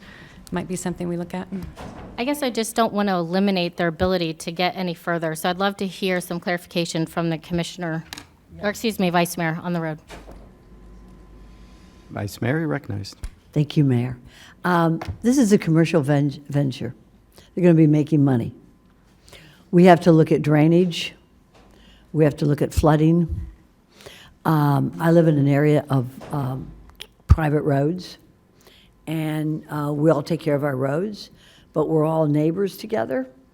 And so I think that if some place, and I look at the roads close to Bednar's, which is off of 441, I think that as long as we put in the ordinance that the road should be maintained properly for the public to use that private road, so that we eliminate any flooding issues, drainage issues. And we know that when the public is going to go in there to see this venue, whether it's going to see a wedding or a concert, that, you know, I don't know if any of you were alive when Woodstock occurred, but that was a rain event that the poor farmer out there in New York wasn't prepared for all those thousands of people. So I think that the bottom line is we can put in the ordinance something whereby we make sure that if this is a commercial event, they're going to be making money, they need to be able to maintain whatever road they have in a commercially acceptable way to protect the public and as well as to protect, oh, I know the year. I was alive in 1969. Because it's a commercial event, it should be maintained. That doesn't eliminate private roads, but it just makes assure that Palm Beach County government is saying you can have the event. We want to make sure that everything is going to be safe for the public as well as for the farmer. Thank you so much. All right, Commissioner Marino. Thank you. We all know that we're limited right now, so this is just ideas that we're throwing out. But I do see, when we have a developer going into a community, something that's important to us is that that developer has gone in and talked to their neighbors and gotten the input from the neighbors, and there's always a give and take. I think that if there is any event venue or anything of that nature, that's a must, that they need to go and talk to their neighbors, because the thing that we're hearing most often is the impact to the residents around the venues. Mm-hmm. And I think that should be part of what happens, is that they have talked with their neighbors and gotten some input from them, because it's, you know, if you have a Woodstock happening in a residential area, that's an issue. And, you know, you're buying your home, you want quiet enjoyment. So I think that there has to be some interaction between anyone who's thinking of doing a venue of some kind for agritourism, or what did you call it? Agritainment? That the neighbors be part of the equation. So, you know, what we're doing today is giving you feedback on something that we can't change until next year. But I think we're trying to make it, we're not trying to make it onerous, but we're trying to protect everybody, the people that are building the venue and the folks that are surrounding the venue, because this is their home. And if they have to leave their home because noise is too loud from a venue, that's not fair. So that would be one of my suggestions. And I think with all my notes, I'm done, Mayor. Thank you. Thank you very much. And I just want to clarify, when I was speaking about having a large concert, it was not, well, it was more Burning Man input, but it wasn't in a residential area. I mean, I can see, you know, we have large parcels really out in the middle of nowhere. And the concern being that all of a sudden you have 10,000 people show up and not having the facilities and not having the ability for, you know, for EMS and fire, and, you know, making sure, and I really like Commissioner Woodward's comment that, you know, to ensure that all three legs of this stool are equally supported, you know, between the neighbors, between the people that are operating these venues, and the people that are attending them. I mean, I start to think about, you know, you get a real I mean, if you've got somebody really doing agriculture, right, there's dangerous chemicals, there's usually fuel, there's all sorts of things that are around that are quite hazardous, you know, and that people, if somebody sends their kid to something, I mean, I know now they have to get a sign off for virtually everything. Are those parents signing off that they know that their kid is being put in harm's way and that they have no responsibility to protect them? That's, I mean, I think that, you know, and I understand the statute has the appropriate signage, but I mean, we have a responsibility that when people come to Palm Beach County or they live here in Palm Beach County and they attend something under our jurisdiction, that they're going to be safe and it's going to be properly vetted and that, you know, there's some degree. I mean, obviously, you know, if you want to jump out of an airplane, you're going to sign lots of liability certificates off to do that, knowing the risk you're taking. But when you go to have dinner in a venue as agritourism, I don't know that most people realize that they've given up that liability. I certainly wouldn't have known that until you all told me. So, all right. With that, is there anything else on this item? Yeah, we'll take a 5 minute. All right. Well, thank you all very much for being here this morning, and I think you got a lot of good input. We're going to take a. It's now 11:07. Let's bring us back at 11:15. We'll take a short recess so everybody can do what they need to do.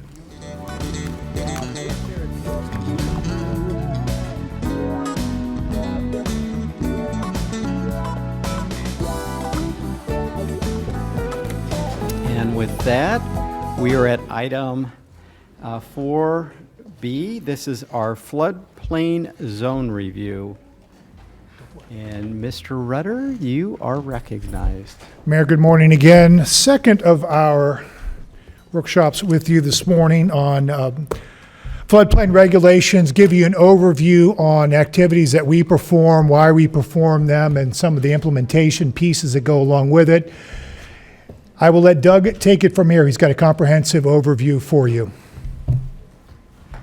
Good morning. Button. Button up. Thank you. Good morning. Doug Wise, Building Division. I brought with me Jackie Anderson, who is our floodplain manager for the most part. She does the heavy lifting on all this stuff. She reviews everything. So we're going to take turns going through this. Oh, and also we've got Paul. I'm sorry. He's sitting down there, you know. Paul Linton is our water resource manager. I think you know him.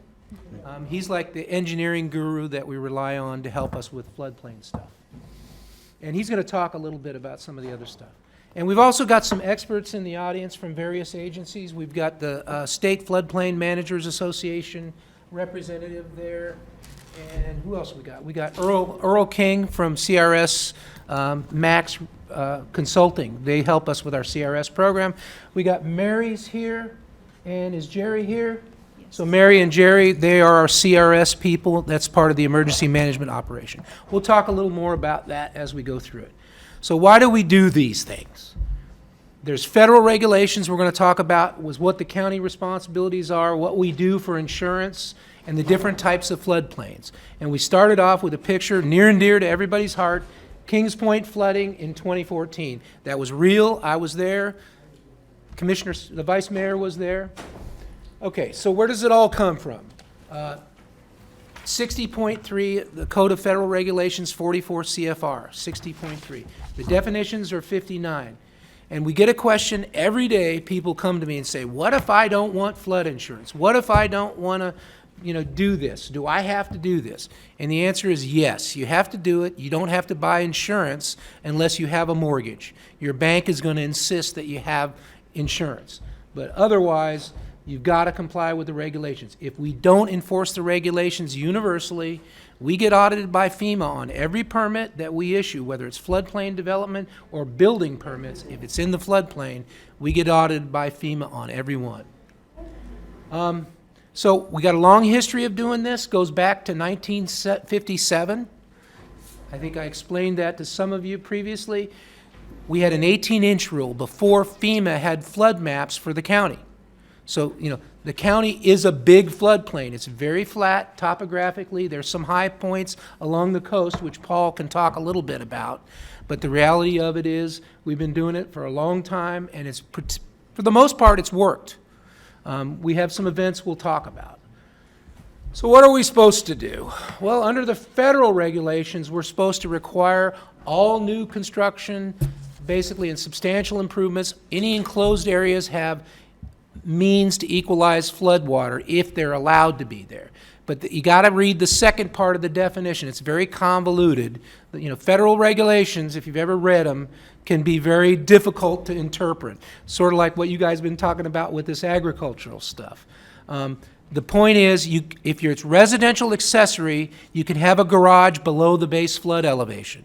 But you got to have flood vents so you can equalize hydrostatic forces. So that means when the water goes up, it can go in. Now, these things are pretty fancy, so they don't cause problems.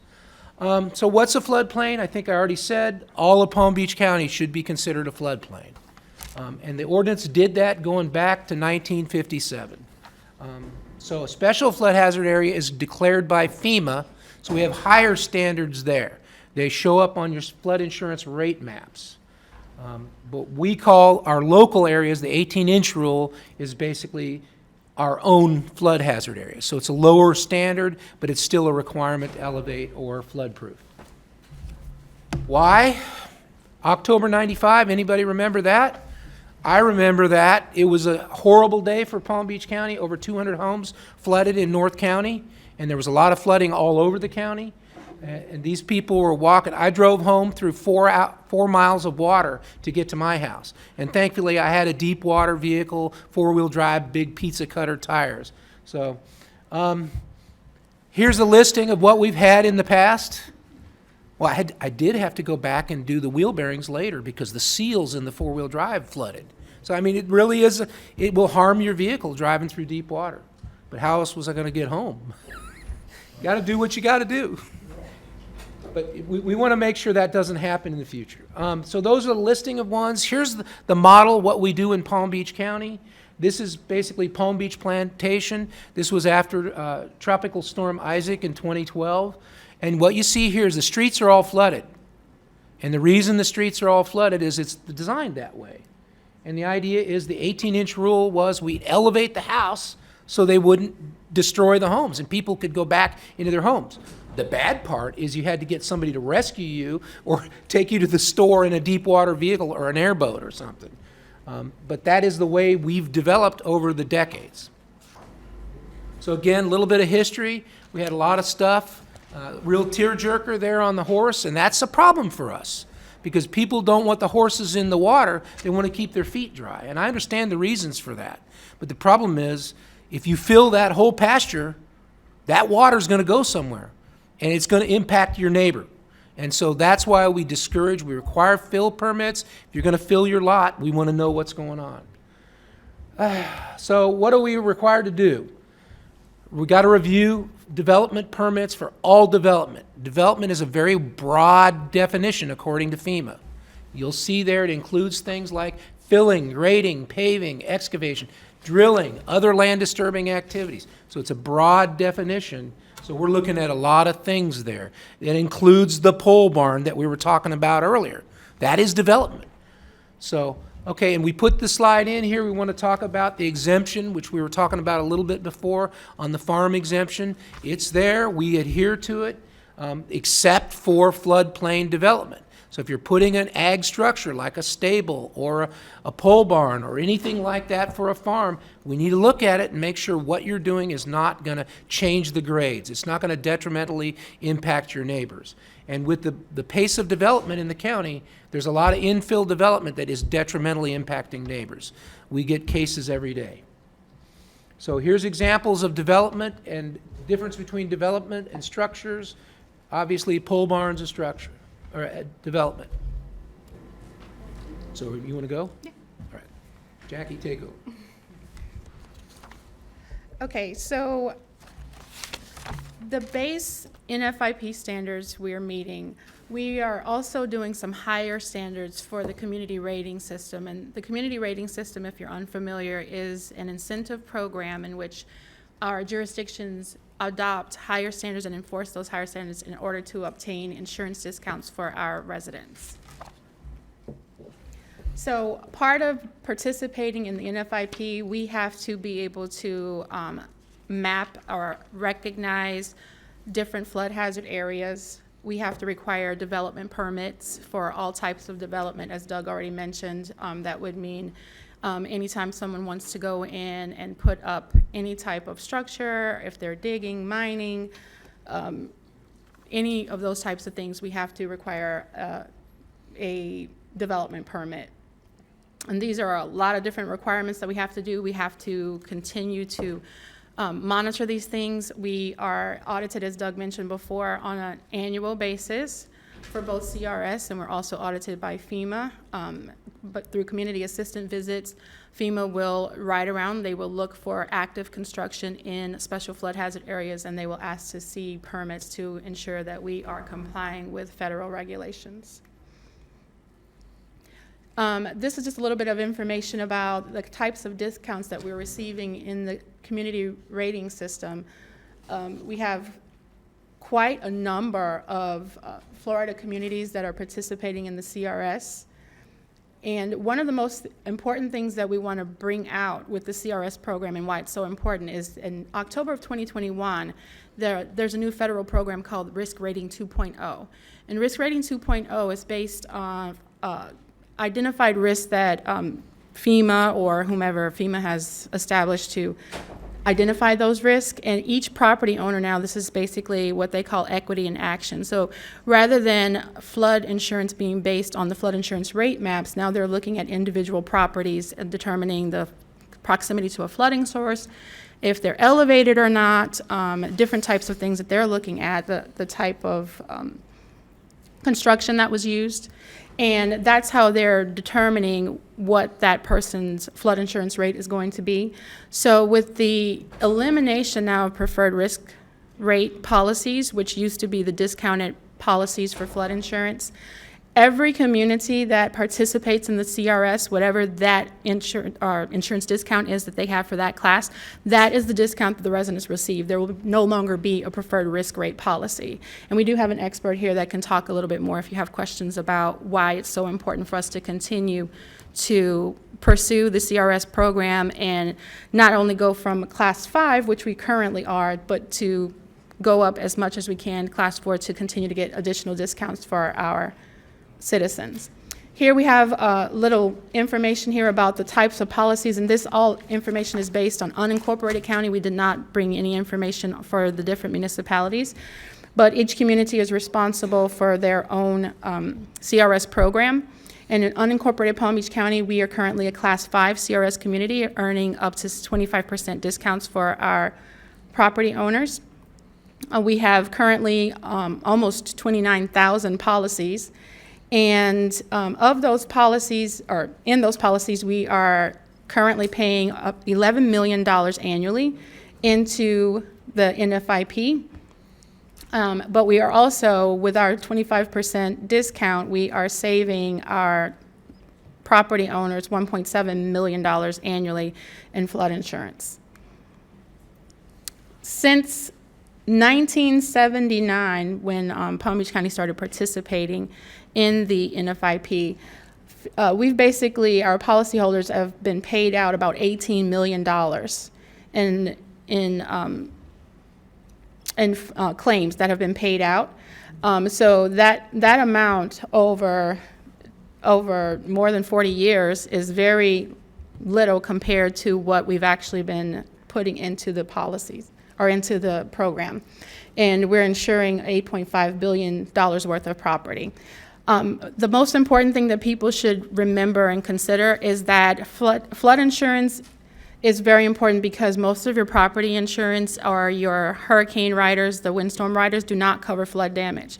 And that's what you see happening all over the country, not just here in Florida, where there are major storm events, houses are flood, and people were in an X zone, which was not designated as a special flood hazard area. They didn't have flood insurance, and they were not covered for the damage. So it's very, very important that people obtain flood insurance, whether they are in a FEMA-designated special flood hazard area or not. We have different flood zone designations in Palm Beach County. Outside of the special flood hazard areas, which are federal hazard areas that are identified on the flood insurance rate maps, we also have our county designated flood hazard areas, and this is any area that's designated as X or X500 that is outside of an area with a master stormwater drainage system. So those different developments that are in subdivisions that have, they have had a stormwater system that's been approved by South Florida Water Management District. They've already done the modeling to determine what the minimum finished floor is for those different houses in that area. We're not looking at those as flood hazard areas, but we are looking at places like the Acreage, places like Jupiter Farms, where there are no stormwater management systems. But the point can be made that just getting a South Florida Water Management District permit does not take you out of the special flood hazard area. There's a separate process for that, for remapping. Okay, yes. The MT2 amendment to the FEMA process. Right, there's a special process for that. I guess what I'm trying to point out is it's the higher of what the South Florida permit requires, what FEMA requires, unless we get an MT2. Right. So in those cases, when we have large developments like GL Homes or DR Horton, where they are proposing to develop in special flood hazard areas, if it's greater than 5 acres or less than 50 lots, whichever is the less, then we actually do require at Palm Beach County to make sure that they go to FEMA and submit for a letter of map revision to have the special flood hazard area redelineated so that our maps are correct. So that's something that we're doing on a constant basis. And sometimes we do get a lot of, I guess, resistance, but we have to make sure that the flood insurance rate maps are accurate so that people know have a better idea of what their risks are. In Palm Beach County, we have about 62 repetitive loss areas, around 300 or so individual properties that are in repetitive loss. And every time we mitigate one of those repetitive loss properties, we are qualifying for additional CRS credits. This is just coming from the state's handbook of how to understand coastal floodplain, which is accurate for Palm Beach County and basically all over the state. And this is what they view as riverine floodplain, and I'll let Doug talk about this a little bit. Yeah, one of the things I've learned over the past 11 years with the county and over the last 20 years as a building official and floodplain administrator in Palm Beach County is that unfortunately FEMA doesn't really understand how drainage works in Palm Beach County. And it's basin-based stuff. We don't have rivers. I mean, we have the Loxahatchee River up at the north end of the county. Yeah, that's a river. That's a real riverine system. But we don't have that. We have the C51 basin. So the C51 is the main river for the center county, and we have canals down south. And Paul can list all the ones throughout the county because he's got them all memorized. That's what he does. But, so here's the maps. The point is our maps were really not good going back in time. They've been pretty poor quality. This is the 1979 map. I guess it was established, it was amended last in '82. But the point is, if you look at this map, it's hard to tell, and it's in your PowerPoint, but the point is, all those pink areas are like sheet flow of water across the land. And there's been a lot of development over the years that wasn't reflected on those maps. So that's when FEMA came back after the '79 maps. They first came back to the county in 2000. I recall they came with a contractor, Dewberry and Davis, and submitted basically preliminary maps and said, here you go, county. We met with all the municipalities. We all met at the county EOC back in the day. And it was like a riot. Everybody was going crazy because the whole county became a special flood hazard area.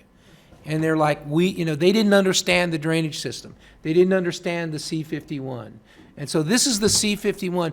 We were able, Ken Todd, I'm going to give him credit. I'm going to give Alan Wertepny credit, Mock Ruse. I'm going to give, Dick Tomasello, Liz Perez. There were a whole bunch in the list. And I'm sorry if I'm leaving anybody out. There may be some in the room. But basically, we asked a few engineers to come. I don't know who all came. But the bottom line is they were able to convince FEMA, and they trained FEMA how to do basin-based drainage in South Florida. And it's a big issue for us. It's a big difference in understanding the risk. If you don't model the risk effectively, the maps won't be accurate. And that's the big part of that. And so this was put back into the maps, and it ended up with this. Now, this doesn't necessarily look good, because West County, before, the risk was perceived to be sheet flowing across open lands, like what it was when it was a glade, before even State Road 80 existed or was improved like it was. And so this took the C51 data and plotted it over the LiDAR. We had better topographic data for the county. So we were successful in South County from removing a lot of parcels from the floodplain.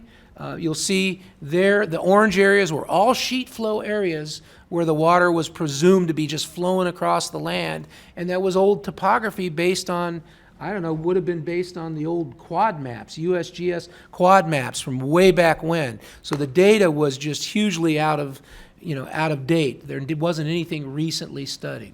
So you look on the right side, at least we have the maps are accurate. They represent the modern subdivisions where the lakes will flood and the homes will not. Maybe the streets will. These are higher standards that we tracked down, and I want to thank Region 4 FEMA. Rebecca Quinn provided this list to us from the people she knows. She works with all the communities in Florida on what they're doing and gave us a list of higher standards. So, if I didn't say that, that is the county's, the BCC's choice. Do you guys want to not do higher standards? I would recommend that you do, because the discounts that you're earning for the community are $1.7 million a year. So I think that's pretty big, and it's going to be more important in the future. But these are the people doing higher standards, so you're not alone. We're not doing this without anybody else. Coastal study.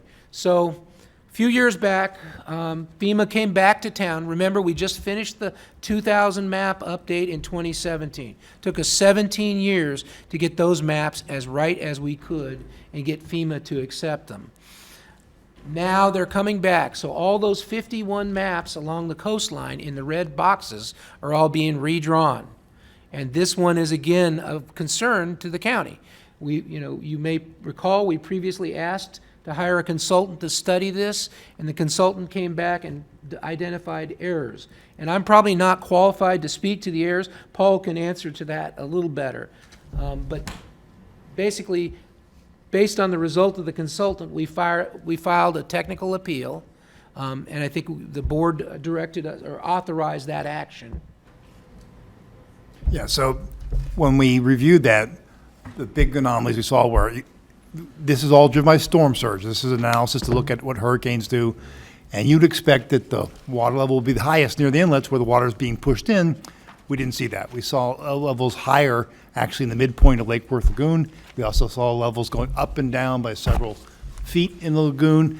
And in general, the levels were surprisingly high. We expected to see a little over a foot of difference maybe because of sea level rise and a better model. In areas there was over 4 feet of additional rise, bringing into play a lot more land area and a lot more residents.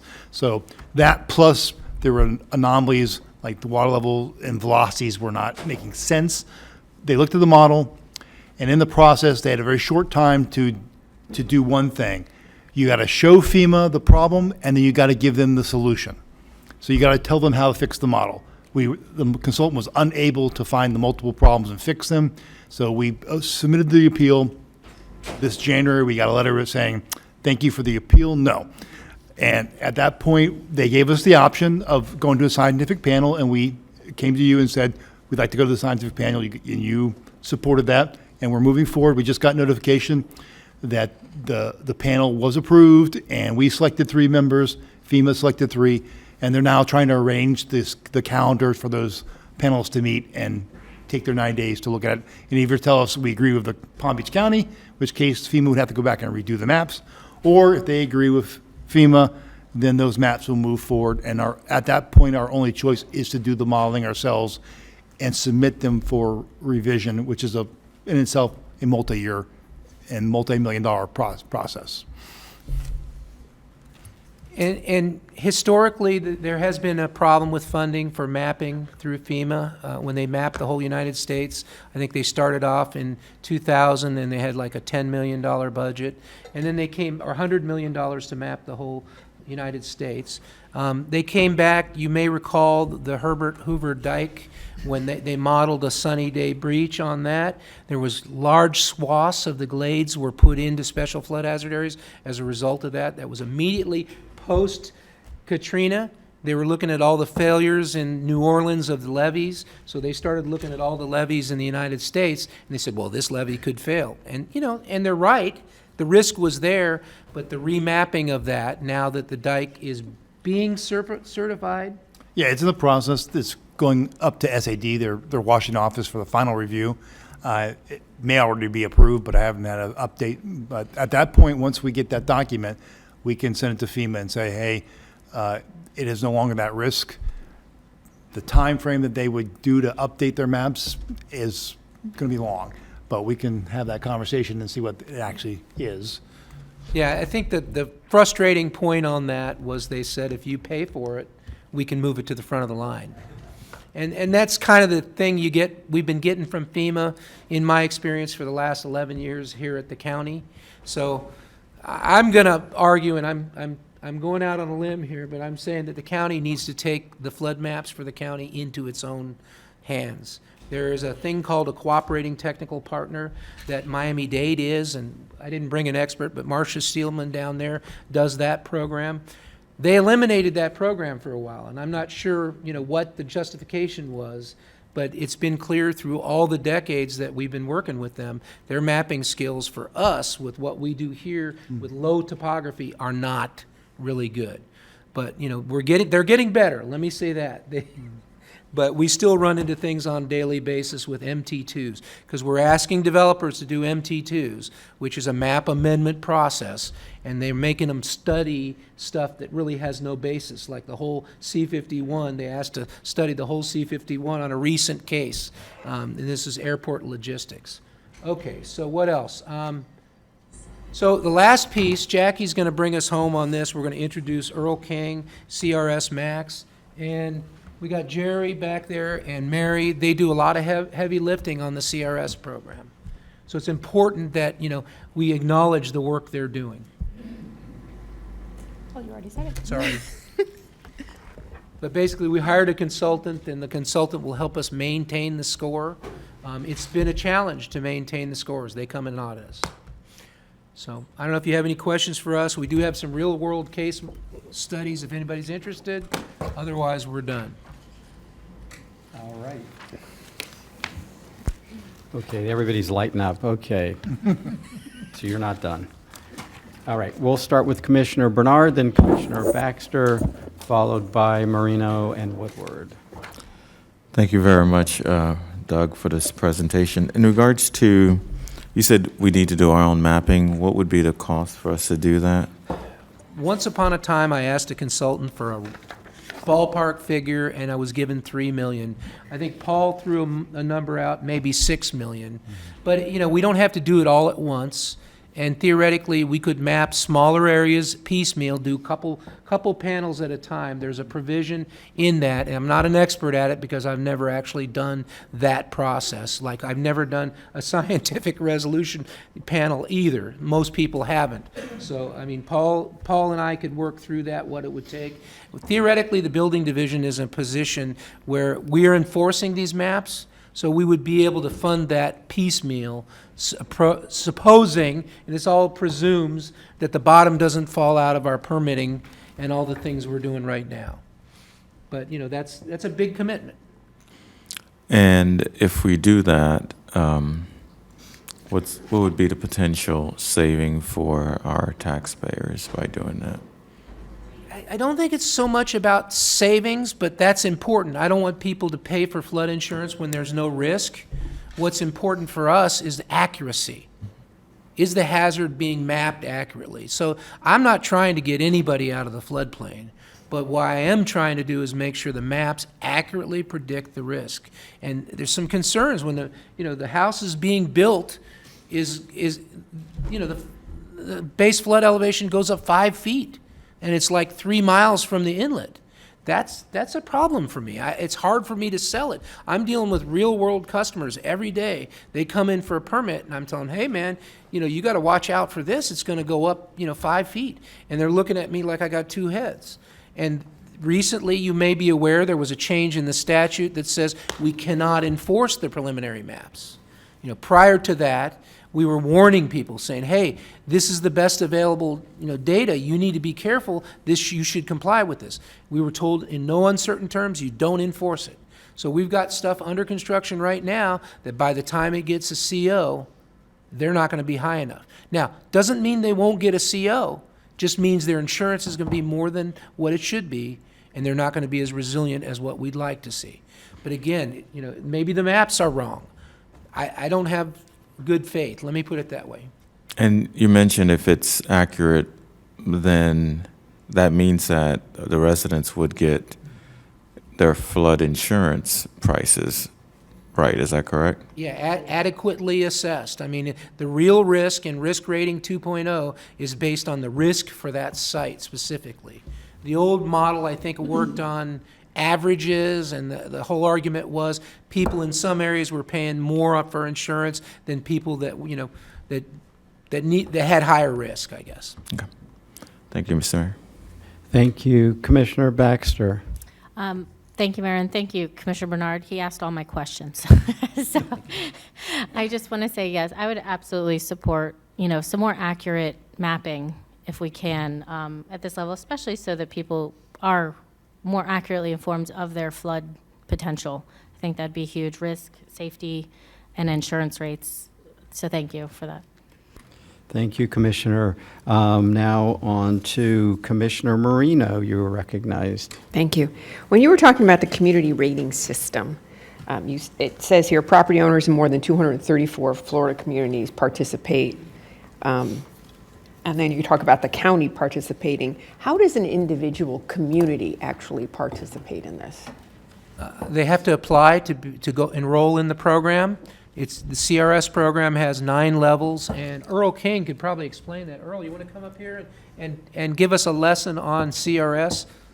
But there are basically 9 levels. You enter the program, you come in as a 9, class 9 community. County's been increased. Go ahead, Earl. All right. Help me out here. You're doing great, Doug. Can you, for the record, can you state your name? Yes, my name is Earl King. I'm with CRS Max Consultants. Thank you. As Doug was saying, there's 9 different levels once you've entered the program, and each one is separated by 500 points, and you do all these different flood mitigation activities, and when you do so, you get so many points. They add all the points together, and you get a classification. Palm Beach County is Class 5, which is very good. There are only 6 communities in the state of Florida that are higher than a Class 5.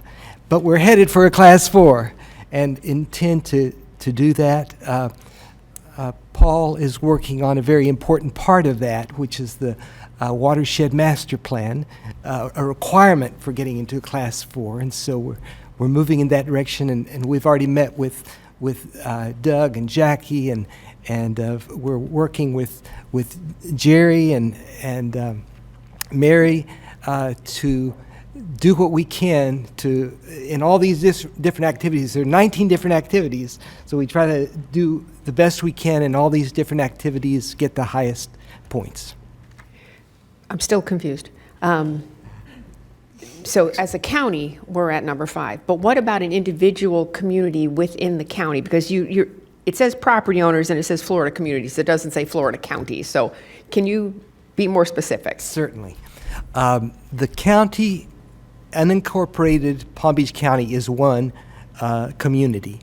But there are many other communities that are in the CRS program in Palm Beach County. In fact, we service 9 other communities. When you say communities, are you meaning municipalities, or Yes. you? Okay. I'm sorry, So I should is a say that. community a municipality, or is it a homeowners association, or PGA National, or something of that nature, or is it just the municipality itself? Just the municipality itself. So the community is either a municipality or a county.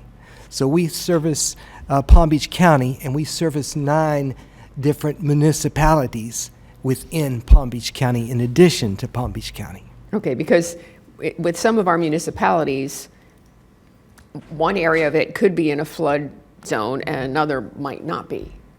So, you know, it's kind of hard. So you're ranked at the most hazard, I should say, correct? Once we service a municipality, everyone within that municipality gets the rates.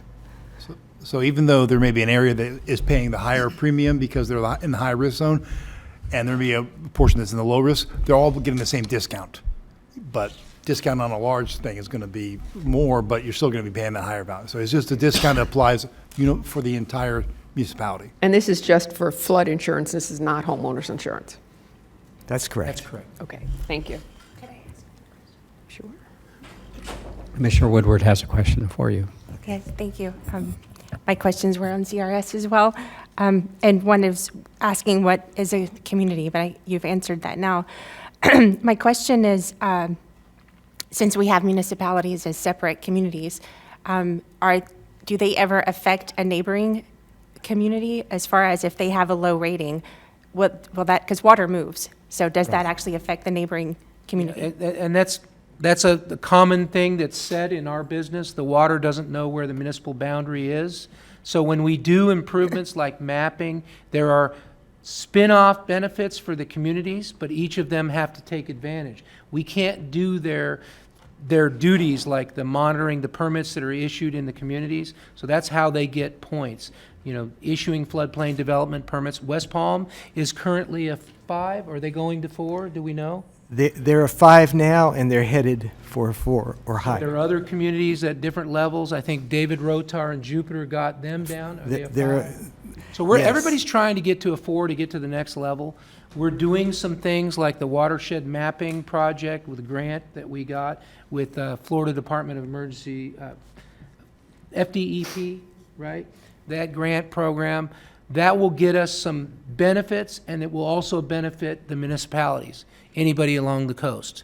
So there's a whole bunch of benefits that are spin-off on it, but we need to study our own watershed very, very carefully to make sure our maps are accurate. Just said another way, we can provide them information, but we can't do the paperwork for them. So they may be able to leverage our information and apply and get a discount, but we can't do the paperwork for them. Okay, so my question, you said you're working with 9 municipalities in the county, because we have 39. I'm sorry, my voice. And in my district, I have 13, and many of them are very small. So am I assuming the 9 that you're working with are the larger cities? And No, we are working with Ocean Ridge Okay. and North Palm Beach. So is there Lake something Park. that we can do to encourage the other 30 to participate? Is there a cost to this? Is it paperwork? What's holding them back? I would respectfully suggest that each community has to determine its own vision. We can't have an overarching vision. We can provide, we'll do what we can to help. We've always done that. We did LIDAR, we shared LIDAR with them. We've done those things over the years, because the water doesn't know where the municipal boundaries are, but they still have to do the things on their end, which is review development permits, require them, keep records, get elevation certificates, all the other things that you do for CRS. And there's a lot of things in that list. 300 items in the handbook that you got to do, 300 activities or more. Okay. And just to clarify, I think that was part of your question, that if you're in a community that gets the certain rating, then the policy owner gets a discount on whatever their policy is, which could be wildly different in a city or a county, right? Okay. Last question. Thank you. Vice Mayor, you're recognized. Thank you. And thank you, Doug, for all the work you do. And Paul, I love just reading some of your scientific reviews on this. Is very, very interesting. One day I'll be able to understand all of them. The county is entering into this consulting agreement, but how can we make the cities participate in this so that the savings will go to everyone? This is something that we can't make it. Okay, so We can only shine a light, and if they want to follow, they can do that. Okay, okay. Have we, okay. Well, great news for the county. I'm proud of the county. Thank you. That's all I have. Thank you, Vice Mayor. I just want to share, agree with my colleagues, and I know to the chagrin of our administrator, another expense, but the idea of being able to do our own maps, and I think that makes sense. I just have one question, and that is, we're seeing a lot of new infill development. I see it here in the city, and I'm sure it's happening other places as well. But when they're rebuilding on these lots, they're raising the level as required. What about the impact to the neighbors? Because I know in the past you were responsible for holding your water on site, but now if you're required by stat or by ordinance to raise your level, how's that being dealt with? Yeah, that is a huge problem for us everywhere we go. Right now, we have at least 4 houses under construction along the Intercoastal in North County, where people are coming in and they have to elevate those buildings 3 foot above what they were before, because based on the current flood maps, without even getting into the proposed flood maps. And I think the 2 up on Cardinal Lane, which is one of our problem areas, I said it out loud, and we've got one constituent who is going crazy because every time it rains, his street fills up with water. But this has happened before.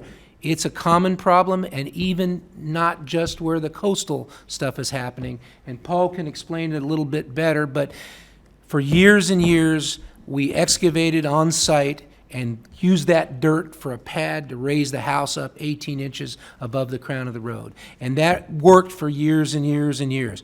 Now, insurance companies don't want ponds on the property. Little kids fall in and drown. Small lots, you can't get the grading correct, because there's grading requirements for below the water level so people don't slide in. So, if it ends up being too steep, people will fall in. It becomes a problem. So, it's a hassle. Every time we do it, we're trying to get people to hold some amount of water on site. I had hoped that, I don't know if Karen Brandon's here, but we had asked for somebody from South Indian River and also from Indian Trails. So I don't see Jay. Is Jay here? But we were talking about, they've been asking us to ask residents to hold water, and we're seeing it on infill lots in X zones. So these don't even have to be in special flood hazard areas. And it's a big deal. We get into trouble. They're calling us, I never had any water on my lot before. Now you let them build this new house, and it's flooding me. And the problem was their lot was graded to drain to the neighbor for years and years. Really shouldn't have been that way. Theoretically, everything should have some swales along the back and come to the front. But the problem was back in the day when it was 25% or less was being filled on these lots, it was okay. But now we're filling 70 to 80% of the lots, and the whole calculation is thrown off. And I don't know if anybody from any of the districts wants to comment on that. But So whose responsibility? Where is there liability to the person building the new house? Well, we hold COs. Right now I'm holding 2 COs, or at least one for sure, and the guy's basically is angry. He's probably going to sue me, but that's what I do to try and make sure the drainage is correct. But can I make him take off-site flows onto his property if it wasn't historically legal? Those are the questions we run into. We're making them install exfiltration now on single families, which is unheard of. We don't want to put exfiltration. You guys know what exfiltration is? That's like a French drain underground, but you got to maintain it. You got to go in and suck it out periodically, and if it's not maintained, it'll silt up and it won't work anymore. So, and we're trying, it's difficult. Some cases, in the case of Cardinal Lane, the places along Loxahatchee River Road, we can maybe get a place to get it out to the river. Right. So we can treat it and get it out to the river. But we're talking inland, Jupiter Farms.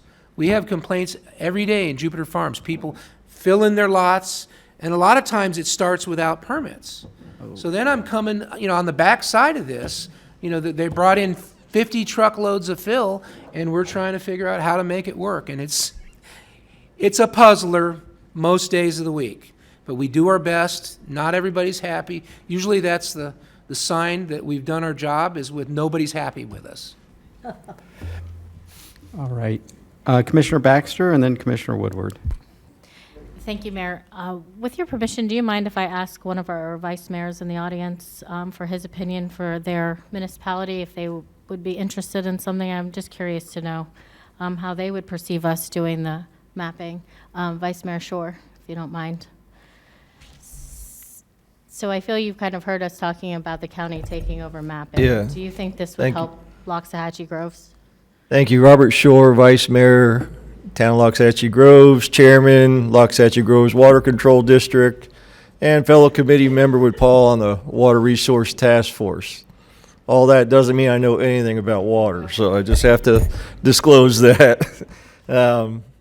Thank you, Mr. Mayor, Vice Mayor, and Commission, staff, and members of the public.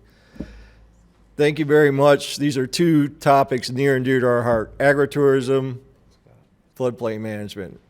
We are really right there with you. We're trying to figure it out, trying to understand it. We are 8,000 acres, zoned AR5, so most of the properties have the ability to have that on-site retention that we were talking about. We just had a recent building built on Southern Boulevard, a 3-story storage. So they couldn't do on-site retention, so they did the exfiltration. 5-foot diameter pipes all buried underneath the parking lot, out of sight, out of mind forever, but they meet the engineering design. And like you said, what's the maintenance of these systems in the future? But from our town, we just joined FEMA in 2017, the floodplain management system, and it's very important that that and agritourism goes hand in hand, because that is your ability when the agritourism, the ag classified properties start doing things. They have to inform you. You've got to be part of that process and recognize the impacts that it has on the floodplain system. All those structures. When agritourism says, oh yeah, I'm going to park all my vehicles here, and you look at their floodplain application, and that's a retention area for water. Some things like that give at least us the ability as municipalities as well as the county to have some kind of cross checks. Because like the director said earlier, they're going to fill out a paragraph and tell you what you want to hear. And it's up to us to understand those impacts in the future and have some vision. I stand here as a public official just like you. Public safety, #1, near and dear. And I hate to go back to the last meeting, but just real quickly, like the mayor said, it's our reputation. We want people coming to Palm Beach County. We want people coming to Loxahatchee Groves, enjoy what we have, live, work, play here.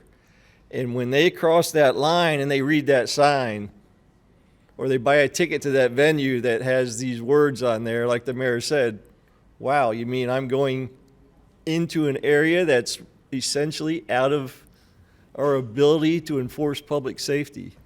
It's a hard pill to swallow from a public official. So what you're doing, the research, the work you're doing with the agritourism, with this, I really appreciate it. We are right there with you, doing the same thing, trying to walk that line between state statute and our ability to keep the public safe and to allow the people to live their lives around these venues. But regarding the mapping, we're doing a resiliency study right now. A lot of the cities have.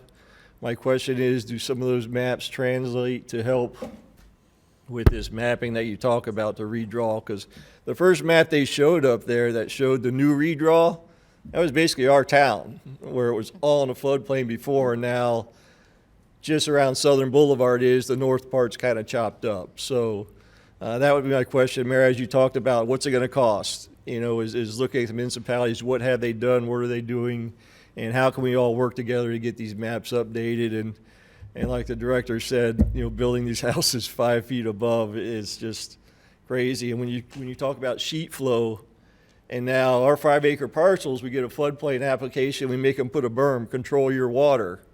Now you no longer have the sheet flow. Maybe it wasn't their water going on the neighbor's property, but maybe it was everybody's water flowing across and ending up into a system. Well, now you just block that with the berm. So thank you very much. We are in this with you. It's near and dear to our hearts, and we're trying to figure it all out, but appreciate the time and effort on these workshops for trying to put this together. Thank you. Thank you, Mr. Vice Mayor.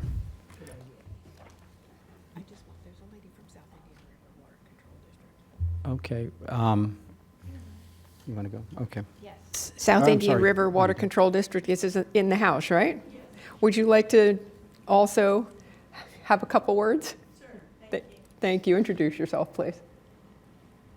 I'm Karen Brandon with the engineering firm AECom, and I serve as the district engineer for South Indian River Water Control District. We've been working with Doug and previously with Ken Todd for years on the lot fill policy because of specific issues we have out in Jupiter Farms. Whereas a water control district, we do not have the code enforcement authority to go after landowners who are, bringing in dump trucks full of fill on their lots. So we worked carefully on the calculations and everything that went into the policy because we see a lot of that going on, and we're losing our basin storage out in the farms and Palm Beach Country Estates. So we are very much in favor of the work that Doug has been doing. And I think the district manager said since the policy was implemented, there's been at least 10 cases where the South Indian River staff, because they're out there driving every day and they see the trucks coming in, that they've been able to report them to code enforcement as well. And I'd be happy to answer any questions. Okay. Commissioner Thank you. Woodward, do you have a question? Yeah, I do. Thank you.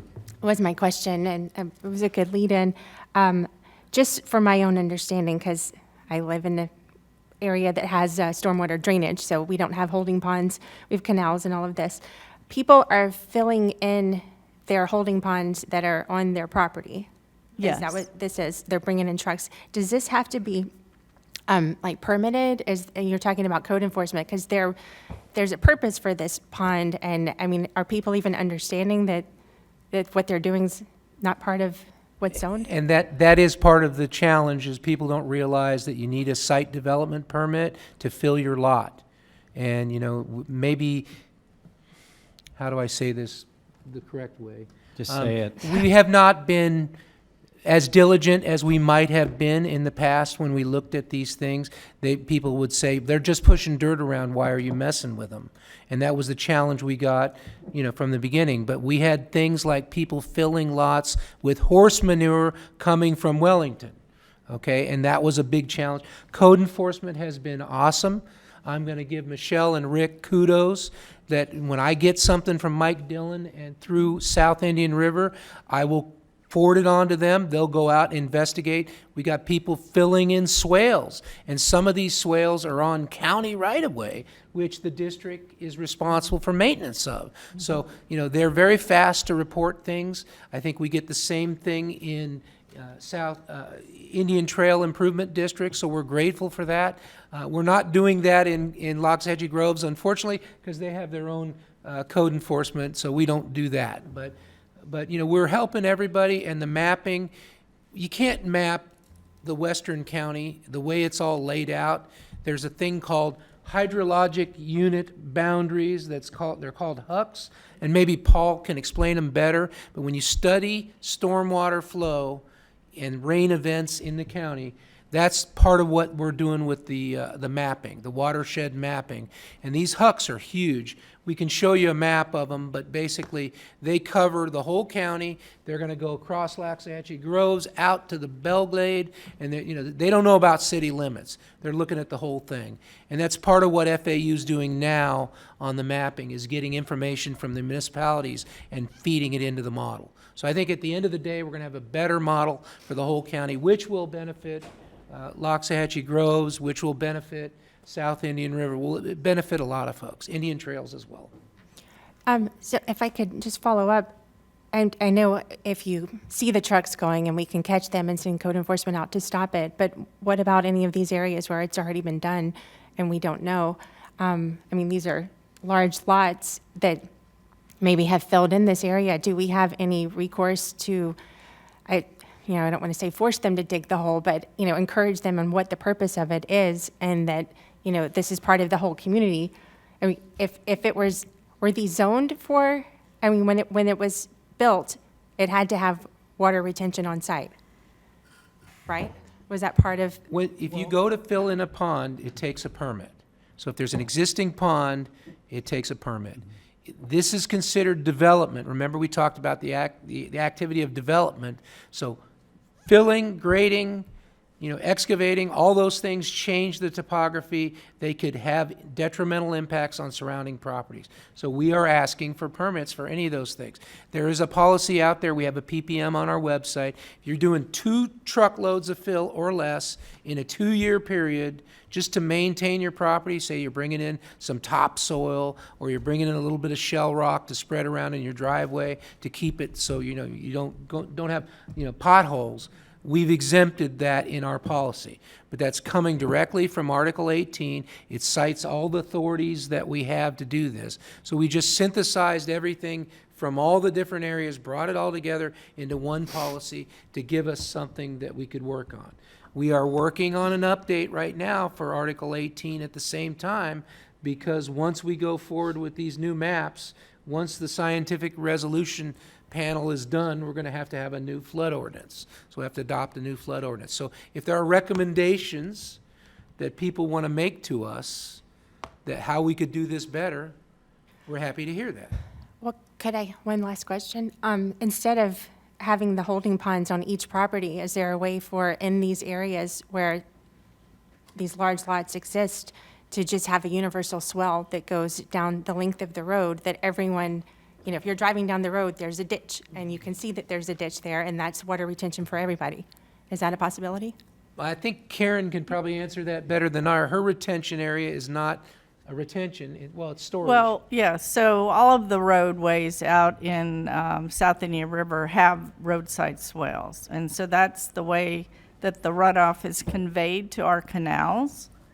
So that it serves more of partially a storage function, but primarily a conveyance function to carry the runoff. So it goes from the lots to the front of the lot where the roadside swale is, and then that carries it to the canals. So yeah, as Karen described, there's really multiple opportunities for flooding.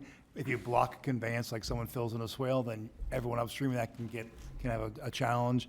Then you have the challenge of the general region not having enough storage, because these basins only move about an inch a day. So anytime it rains more than an inch a day, they get behind. Your point about, can you bring in some like regional storage? Yeah, but you have to have land for that. And the volumes we're talking about are quite large. So it takes acres and acres. Just typically a new development would have 15% lake area to accommodate the storage required, in addition to what's going to be provided by the roads in other areas. So that's why you see the lakes topped off and the roads filled when we get those big storms, because the design storm, 3 days, is about 18 inches. And that's a lot of water. And 18 inches at 1 inch a day is a long time to be waiting for it to get dry. Yeah, and that's what engineering, land development does with a new subdivision permit. That Scott's in the room. He can talk about it. They hold all the water on site up to, putting them on the spot, but they hold water much more than we're asking for on small neighborhoods, because that ship sailed. We don't have enough area to fix it. We're just trying to mitigate as best we can to minimize the impact.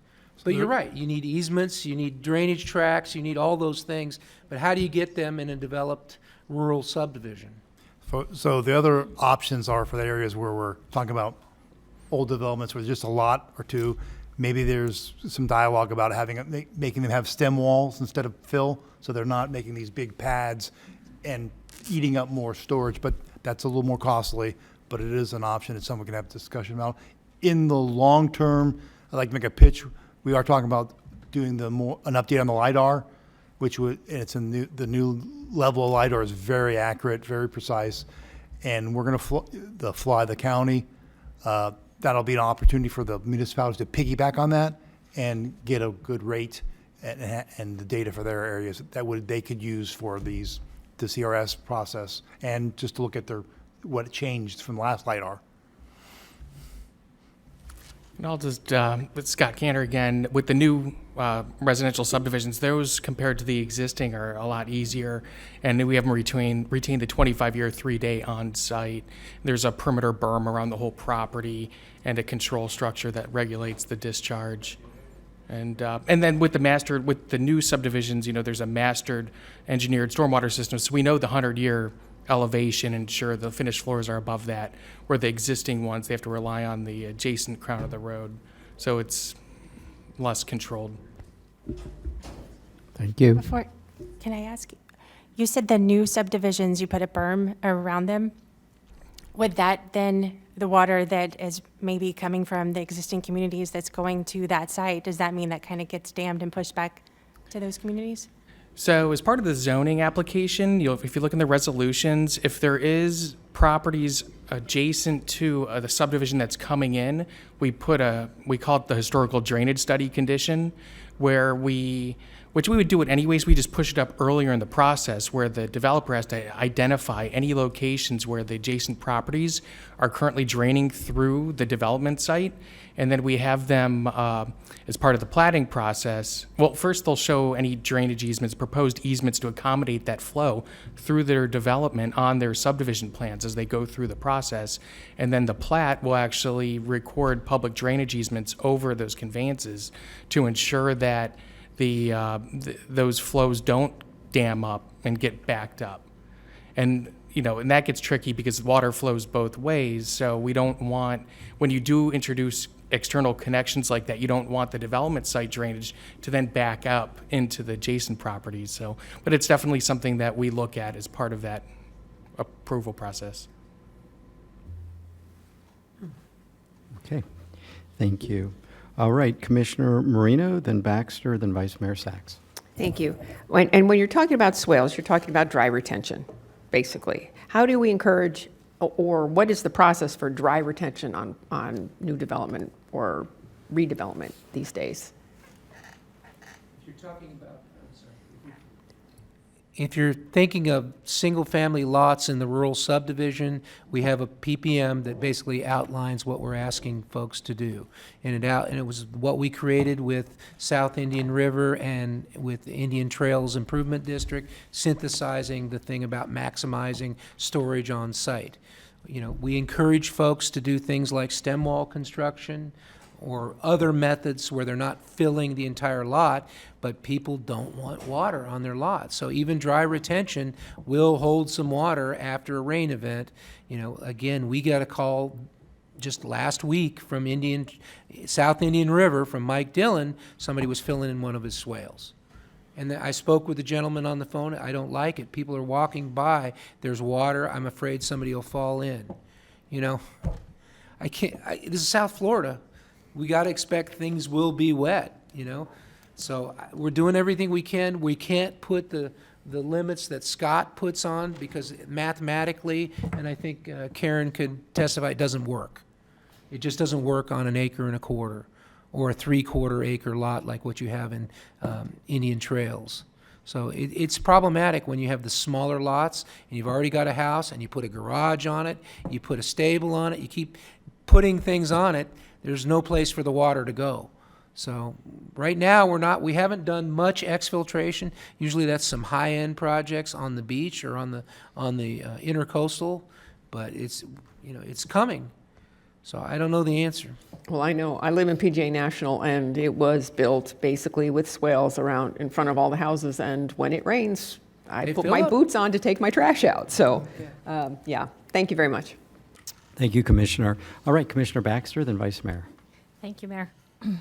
To Commissioner Woodward's questions, and I just wanted to kind of fill you in and some things I've even learned recently and through tours.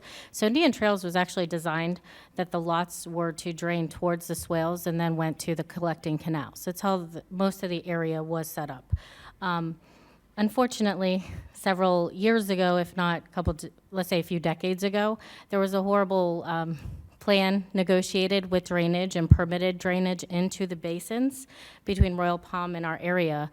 And so now we are only allowed a fraction of what is actually required to drain into there. Now, cells, after doing my aggregates tour, I guess, basins or cells 12 and 13, the Palm Beach aggregates, would help potentially be the greatest help to our area for that at the least cost from what has been explained to me, but it would still cost Indian Trails roughly $1 million to potentially connect to there. Now, I guess there are some historical reasons why there is some mistrust out there, and I'll stay out of that woodwork, and why the potential of the 640 out there would maybe help, but their cost that they're saying would be $50 million. So wouldn't it be a lot more, Paul, wouldn't it be a lot more cost effective if they could potentially connect to cells 12 and 13 for the $1 million? Okay. Yeah, I don't know the details on the $50 million, but obviously $50 million is a lot more than $1 million. And the $1 million was to replumb the discharge from the Indian Trail M1 impoundment to allow more water out.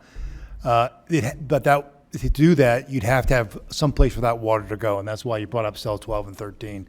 And to have a dedicated place to go, you have to have an agreement that there would be reserved a portion of those reservoirs for drainage. You can't just say it'll be there when it's there. You've got to dedicate it that and say it's going to remain empty. That's been done in many places. A lot of the impoundments throughout the United States have a stormwater component, a water supply component, and even a hydropower component. And they partition it off and they say this is for this, and they empty it very quickly to get the drainage part back. And if follow up, Mayor, and if I remember correctly, we just don't have enough current permitted drainage in the acreage Loxahatchee area for this currently, is what I understand. Yeah, just to throw the numbers out there. So average basin in Palm Beach County has about an inch a day. Back when they did the exchange and transferred the drainage rights from Indian Trail to Royal Palm, you went from that shared amount to 3/8 of an inch of a day, which is incredibly low for the wet season. Then through some investments, they got the impoundment, and they got an MOU that allows them to on peak to the C51. That totals about half an inch, but typically they're looking for an inch a day. They have a pump station that can move an inch a day, goes to the impoundment, but as soon as that impoundment fills up in a day and a half, they're back to 274 and the 200. So that your options are more impoundment, but if you built the 640 impoundment, you're going to get a day and a half more. That's still not bad, but it's a day and a half. And they really are looking for 5 to 7 days, because that's how long it takes the C51 West Basin to recover and give them off-peak capacity. And they have quite a bit of off-peak capacity, but waiting 7 days to start draining a lot, that rain is a long time when you're sitting with roads that are impassable. So to summarize, the more cost-effective way seems to be to connect to cells 12 and 13, but also, I guess it's my understanding, we don't even know who's going to entirely own those cells or operate it at the end. So a conversation that had come up was that we wanted to ask if, South Florida Water or whomever takes it over, potentially, we could have it already worked in, that Indian Trails, as part of it, is allowed so much drainage because, to Commissioner Woodward's point, people have filled in retention ponds, they have filled in these things, and it's becoming a huge problem. Right now, we are the de facto recipient of that in cell 12 and 13, yet to be funded for the pump station and inflow structure. We are having conversations about turning it over to the district because it's a regional facility doing regional stuff, and we don't, the kind of the directions we've got on the preliminary, and you guys can change your mind, was we don't be in the business of bordering water and paying for all that operation cost and all the complexities of having to deal with hourly type of operations. District has staff, not the board, but their staff has voiced their recommendation would be to have it turned over with as little criteria obligating them as possible. There are obviously criteria that has to be there because there's easements and other stuff that have to be agreed to. I can't speak for the board, have never had any dialogue with them about that, but this whole thing has been there for a while. Just as a background, the SERP project had a component there that was going to reserve about 5,000 acre feet of storage for drainage to the L8 during those times when there was less capacity than needed. So that got transferred and converted to I call it a surge tank. They call it an FEB.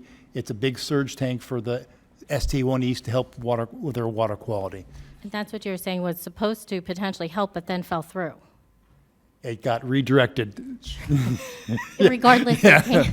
it isn't helpful. So here we are with this problem again, which is why I would like to, for the board to know, this is a huge deal for my area when this comes up for potential consideration. Okay, thank you. All right. Any other questions? Do you need any further direction? You looking for anything else from the board? Okay, good. All right, well, thank you very much. It is now 12:25. I've talked to our colleague who says he's able to continue to go, yeah? Or you want to take a break, or, I mean, I don't know that anybody, does anyone, what do you all feel like? We have folks here. Do you want to, We have folks here who've been here for a while. we're not having speakers.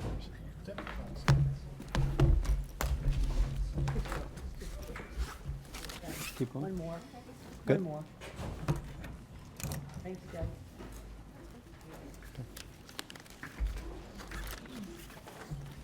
Okay. He had somewhere to go.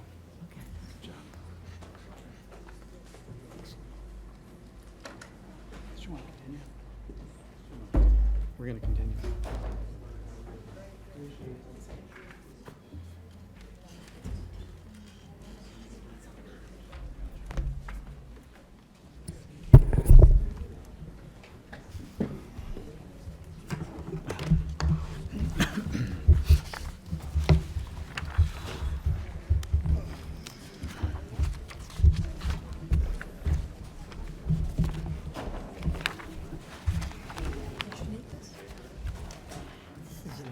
Interesting information. Thank you. I thought it was a flood zone. Oh, you need one for Commissioner Moreno. Thank you. Thanks, Chris. That's good. Me.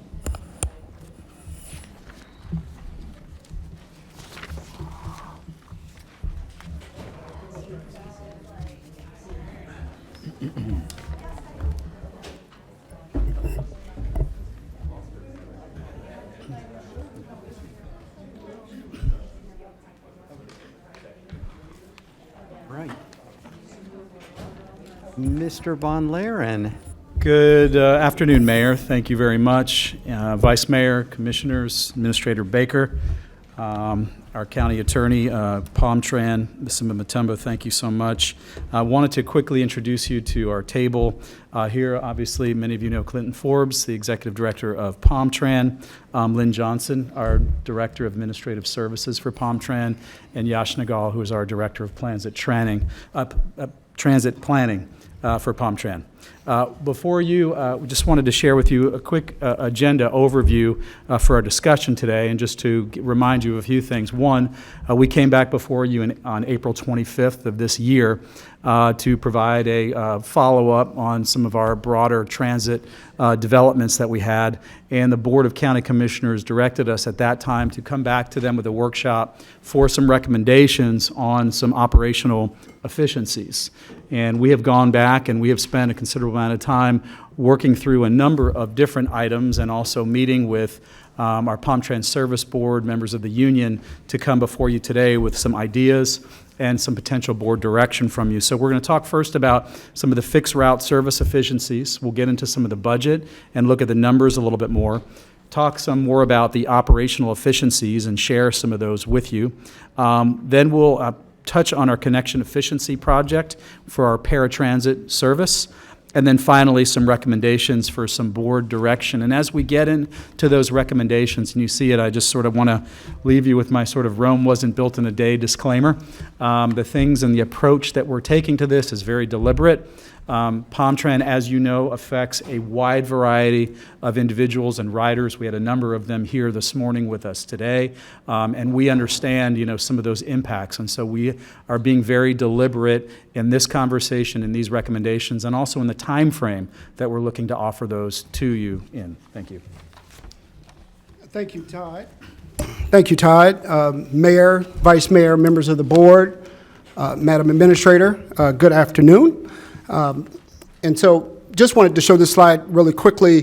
Those are our three modes of public transit that we offer here in Palm Beach County.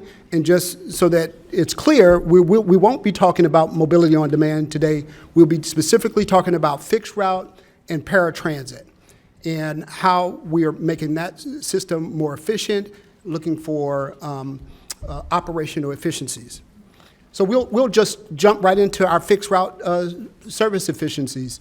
You may recall at the April 25th Board of County Commission workshop, we had a pretty comprehensive discussion about PalmTran. So we're narrowing that focus now to share with you some of the efficiencies that we looked into and that we're bringing back for your consideration. On this slide, you'll see, and we, by the way, have larger maps for you. For all of the maps that we'll be showing, it referenced A for Route 21, B for Route 52, and so forth. So if you'd like to look at those larger maps, you can kind of zoom in what we're doing here.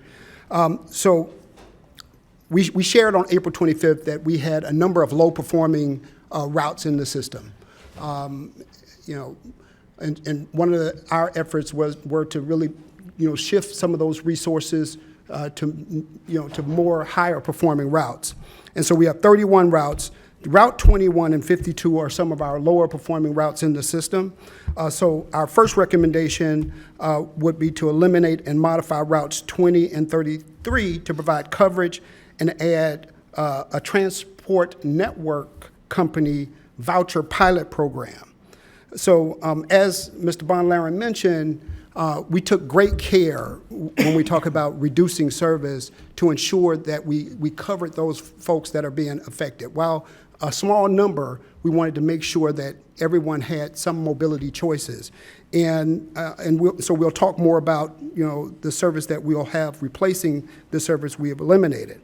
On Route 52, which is in the Royal Palm Wellington area, serves Loxahatchee Groves, Palms West Hospital, Wellington. We are recommending eliminating this route and replacing it completely with a transport network company voucher pilot program.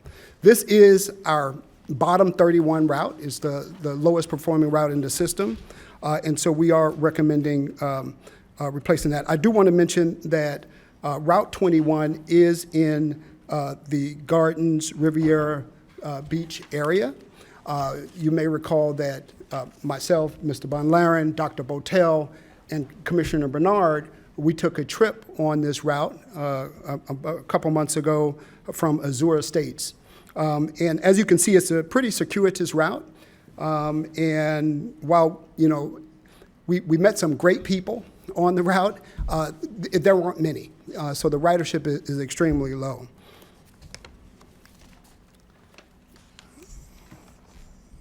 So this next slide just kind of shows Route 33, and if you review the larger map, you will see the changes. We're eliminating a segment on Prosperity Farms Road, a segment on Avenue HE, and a segment on President Barack Obama Highway. But all the other segments are really covered by Route 33 and Route 20, and in addition to that, we're adding value, mobility value to this community by overlaying a transport network system or voucher pilot program. And so we'll get into that and talk to you about how that works. Similarly, we talked about Route 52. There are other smaller cuts from Route 20, 47, 64, 70, and 92. In the interest of time, we won't go into those details, but they're really smaller cuts into the system. This is really where we want to get to, the savings that we realized from these cuts. Nearly $2.4 million annualized as a result of these cuts. And as you can see, the lion's share of those cuts are routes 21 and 52. So of the 2.4 million, approximately 2.2 million are those eliminations. The others are minor cuts which make up the difference. Now, our request and recommendation, similarly how we performed with the Route Performance Maximization Project, we would like to reinvest these savings back into the system. One, by ensuring that the cuts that we're making, we have coverage for those people that are impacted, and that will be by introducing the transport network companies to replace routes 21, 52, and segments of Route 92. And you can see on the right of this slide, the systems, the pilot programs in Boca Raton, in Royal Palm, as well as Palm Beach Gardens. And then we also want to increase the peak weekday frequency from 30 to 20 minutes for Route 3, and Sundays from 60 to 30 minutes. And as you can see, that dark sort of magenta line right up the spine of Palm Beach County from Palm Beach Gardens to Boca Raton, that's Route 3. As you can see, that's nearly a straight line. So linearity plus density plus frequency is what really makes a fixed route system work very well. And so we want to invest and turn up the frequency on this route that really has a lot of promise to increase ridership. Okay. And so this is just an illustration of what happens when you turn up the dial on frequency, and this is how we'd like to reinvest those cuts. And these are four of the most productive routes in the system. You have 2 north-south routes, 2 east-west routes. So by turning up the dial in frequency, we expect ridership to build. And we have an illustration at the bottom of this graph where you see Route 43 during RPM, we increased the frequency from 30 minutes to 20 minutes. And as you can see, from 2021 to 2022, we saw a 15% increase. From 2022 to 2023, we saw a 22% increase, and it continues to grow. So we want to do the same for Route 3, and we think we'll get a great return from doing that. Here's just a snapshot. We have state-of-the-art video surveillance equipment on our vehicles, and so we can literally peer into the vehicles to see what's happening on the vehicles live. And so staff has kind of been doing this during the morning's peak periods, and this is the photo that we get. Now, from a transit leader, we love to see this, and that's good ridership. But from a customer standpoint, it's not as convenient. It's crowded. And so we are experiencing some overcrowding on Route 3. This reinvestment of these cuts into Route 3, turning up the dial on frequency, will also benefit in giving people a little more comfort to actually sit while the bus is in service. We'll be adding 6 buses in order to increase the frequency from that reinvestment. We talked about Route 21, Route 52, Route 92 is another route that we are cutting a segment. Route 92 currently operates every 60 minutes, east-west, on Palmetto Road between State Road 7 and Ocean Boulevard. The route has relatively high ridership west of Meisner Boulevard than the eastern part. So based on this low demand, the eastern segment of Route 92 is proposed to be eliminated and replaced by a TNC voucher pilot program. So that's our recommendation for Route 92. That segment that we are eliminating actually veers into Broward County, and Broward County actually has service that's duplicating our service. So we're looking at also creating a TNC pilot there. And we'll talk about how this TNC voucher pilot program works in a second. Just really quickly, just this slide shows just a spectrum of shared ride service models that are adopted in different communities. On one end of the spectrum, on your left, you'll see that curb to curb, unrestricted travel between 2 points is probably the most convenient travel, but it's also the most costly in terms of delivering the service. On the other end of the spectrum is fixed route. Fixed route is the most efficient, traveling between fixed points along a fixed route, operating on a fixed schedule. What we will be proposing is the sort of middle ground, curb to point, point to curb. And so we'll walk you through how this will work working with our partners in the transport network space. And so how it works. First, let me just explain fixed route. Fixed route, every fixed route trip begins and ends with either a pedestrian trip or a cycling trip or someone dropped you off to the bus stop, right? You have to get to the bus stop. How this works is that within the defined zone, a person will pull out their smartphone similar to when you hail a Uber or Lyft and select the origin, which could be the front door step of your home, and a predetermined point. The predetermined point is a bus stop that we will be geocoding in the area. And so we'll use Royal Palm as an example. And so you select the destination from curb to predetermined point within the zone. Now the customer's trip cannot extend beyond the zone, but even if they're not connecting to another bus stop, if there's a Publix 400 feet within distance to your barbershop or the nail salon, or you will be able to take that trip from your home to that bus stop and not have to connect. It provides mobility within the zone.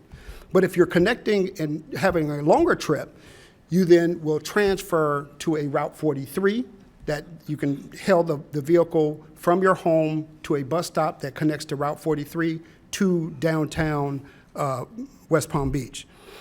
So if if the trip is within 2.5 miles, the customers pay $2, which is the same amount they would pay on fixed route. $8 voucher will cover the one-way trip. So the county will subsidize the $8 voucher for the remaining of the trip. If the customer's trip exceeds the subsidy within the zone, the customer will be responsible for the difference. We have estimated that $10 could get someone within the zone about 2.5 miles.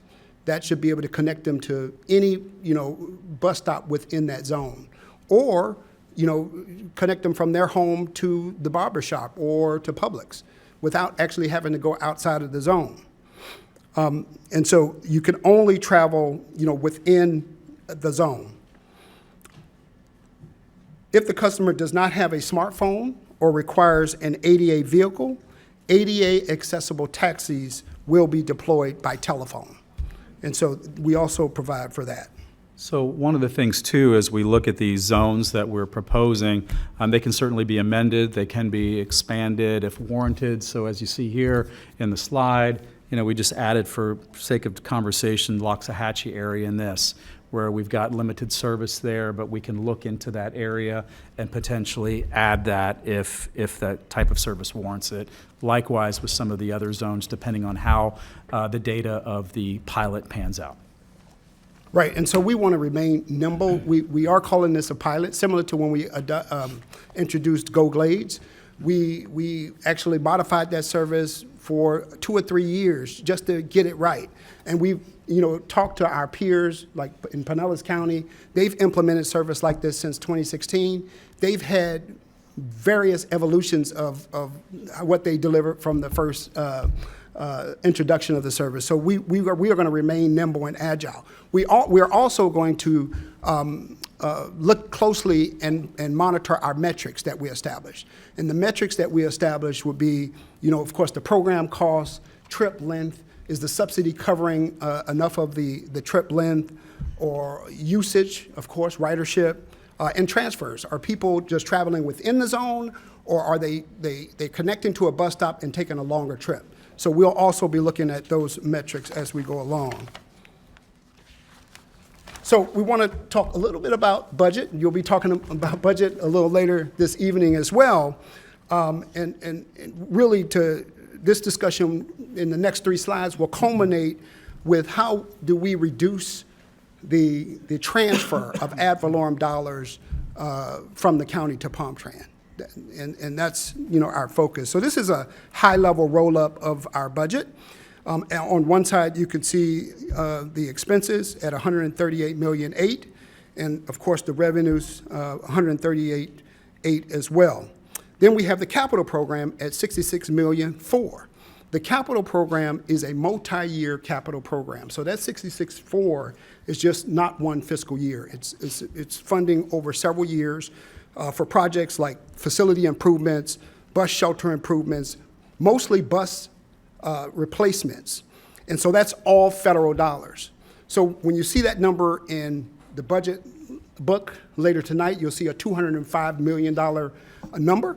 But that number also includes $66 million of capital, which is a third of the total budget.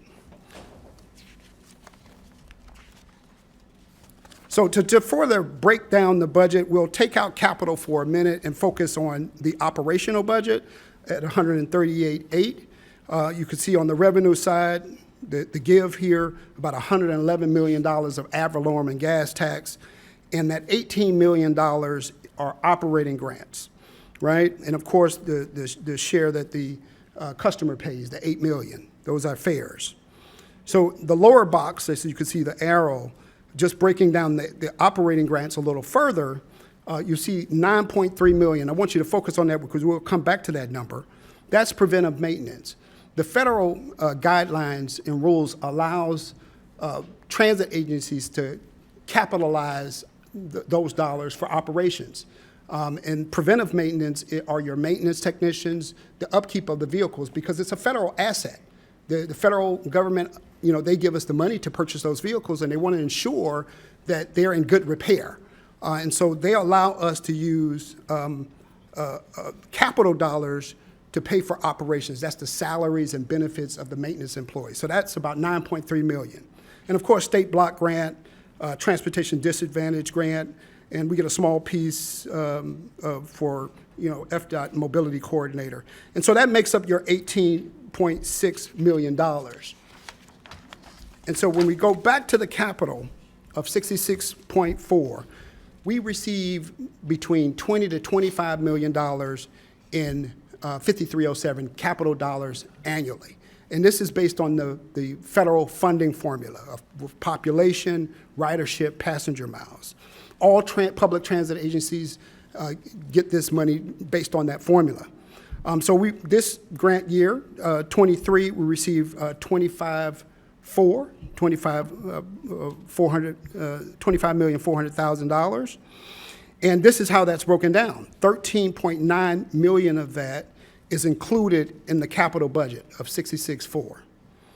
The 9.3 that we showed you in the operating budget, we're able to use that to support operations, and that's out of the 25.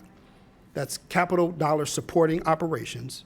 What's new here that we'll be using is the $2.1 million that we can now use for paratransit operations. As anticipating a new paratransit contract next year, that has federal language that will allow this, and a new grant year, we are now able to use approximately 10% of this $25 million for paratransit operations. So what does that do? That relieves the county of about $2.1 million that was being transferred from ad valorem. And so we're using capital dollars to supplant that. So this is how it kind of shakes out in terms of the operational efficiencies that we found. So you take the $2.1 million of revenue replacement that normally would be charged to ad valorem, now it's being charged to the grant. We have about $1.75 million that our Lynn Johnson, the Director of Administrative Services, she handles the financial portfolio for PalmTran. She believes that we could look at some of our contracts that are currently being charged to ad valorem, put the appropriate federal language in those contracts, like parts, and be able to charge that amount to the grant as well. So that's an additional $1.75 million, and total in that maximizing grant revenue category, about $3.8 million. In addition, the bottom row here, eliminating redundancy. As a result of COVID-19, we actually intentionally were redundant about our cleaning practices. We wanted a robust cleaning program to ensure the health, safety, and well-being of our operators and our customers. Well, the pandemic's over. We still know we have an issue with COVID, just like we have an issue with flu, but we don't need as much cleaning as we have been doing in the past. So what we're doing is recommending eliminating a current cleaning contract that we had in place for COVID. But you may recall at our April board workshop, we sort of featured this state-of-the-art air filtration system that we installed. Using COVID dollars, we installed this system that really converts humidity to molecular hydrogen peroxide and constantly sterilizes the bus. So that is going to continue to be in place. And we also are going to, we have what we call utility employees that actually clean the interior of the bus at night. And so we have no doubt that our buses will continue to remain spotless and clean for the public. But eliminating this, what we consider a redundancy, yields about $1.1 million for a total operational efficiency savings of $5 million. Now that's for the FY 2024 budget. And that's, of course, the county administrator and the board to decide how that relief from ad valorem dollars is managed. But we have essentially found $5 million in our budget of savings that we can reduce the transfer for ad valorem. So we now move on to the connection efficiency project. This project we started several years ago in 2019. We did recognize the escalating costs and growing costs of the paratransit service and wanted to put in initiatives to manage that growth. So really to address the rapid growth and increasing cost of PalmTran connection service. As Mr. Bonlaren said earlier, we took great care when putting this plan together because we recognize the community of riders that this service affects. We cannot take a light switch approach with making changes to this service. We have to move in, my recommendation, we move in a direction of making changes, but we can't take a light switch approach. I would describe it as a dining room dimmer, where you just sort of lightly adjust the service over multiple years, getting to that bright light at the end of 3 or 4 years to a new system. So, again, we took great care and very deliberate about our recommendations in this area. So here's a slide of our peers. As you can see, and we shared this before, we are significantly more, we're providing significantly more paratransit service in proportion to the fixed route than any of our peers. These are just the Florida peers, but this is consistent nationwide. As you can see, of course, Miami-Dade County is not a peer, but they're in our region, so we included them. But even not being a peer, their paratransit proportion to fixed route is 10%. Broward County, our neighbor, about 1.9 million in population, 18%. And the rest, are our peers at, and their population is somewhere between 1.2 to 1.5. I am well aware of the proportion of paratransit service to fixed route and what that industry standard should be. I served at successfully served at two of the agencies on those lists, Miami-Dade County and Jacksonville, and now, successfully, hopefully serving at Palm Tran. So very, very well aware of the proportion of paratransit service to fixed route. So kind of like you wonder, well, how do we get here?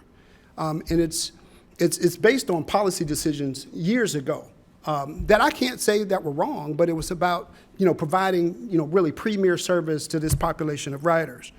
And so the American Disabilities Act of 1990 really prohibits the discrimination from people with disabilities of employment, transportation, public accommodations, and so forth. And so when the ADA Act of 1990 was implemented for public transit agencies, it essentially said all of your vehicles, fixed route vehicles, must be 100% ADA accessible. And the country, including Miami-Dade, Broward, and Palm Beach County, had to upgrade its vehicles to 100% accessible so a person with disabilities could access that same vehicle. That's the intent of the ADA law of 1990. So our fixed route vehicles, they have lifts, they lean, they talk, they do everything to accommodate those people, those with disabilities. The paratransit service was always intended to be a safety net for those people with extreme disabilities just that can't access the fixed route system. A person potentially with cognitive disability or,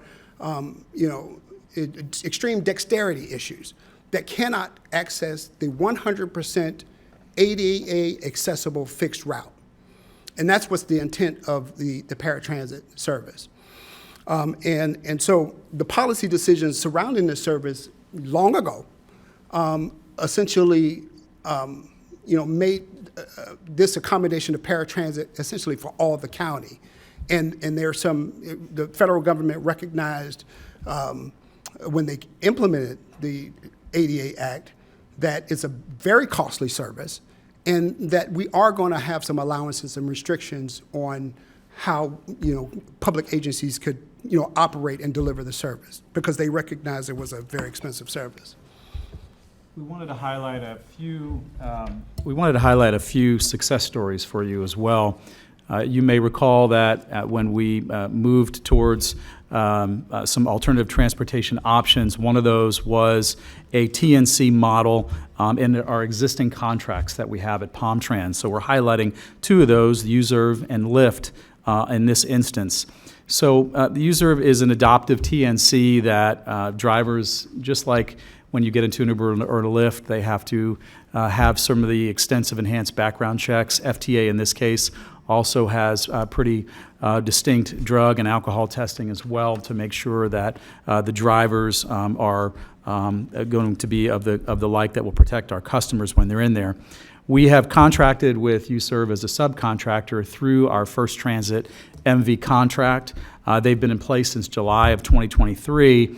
And as you can see in the statistics that we have here, they're right now handling about 200 trips per day at a lower cost, and for the U-Serve, it's about $8 less so far than what our average paratransit trip would cost. And that certainly is helping out during a lot of our peak times.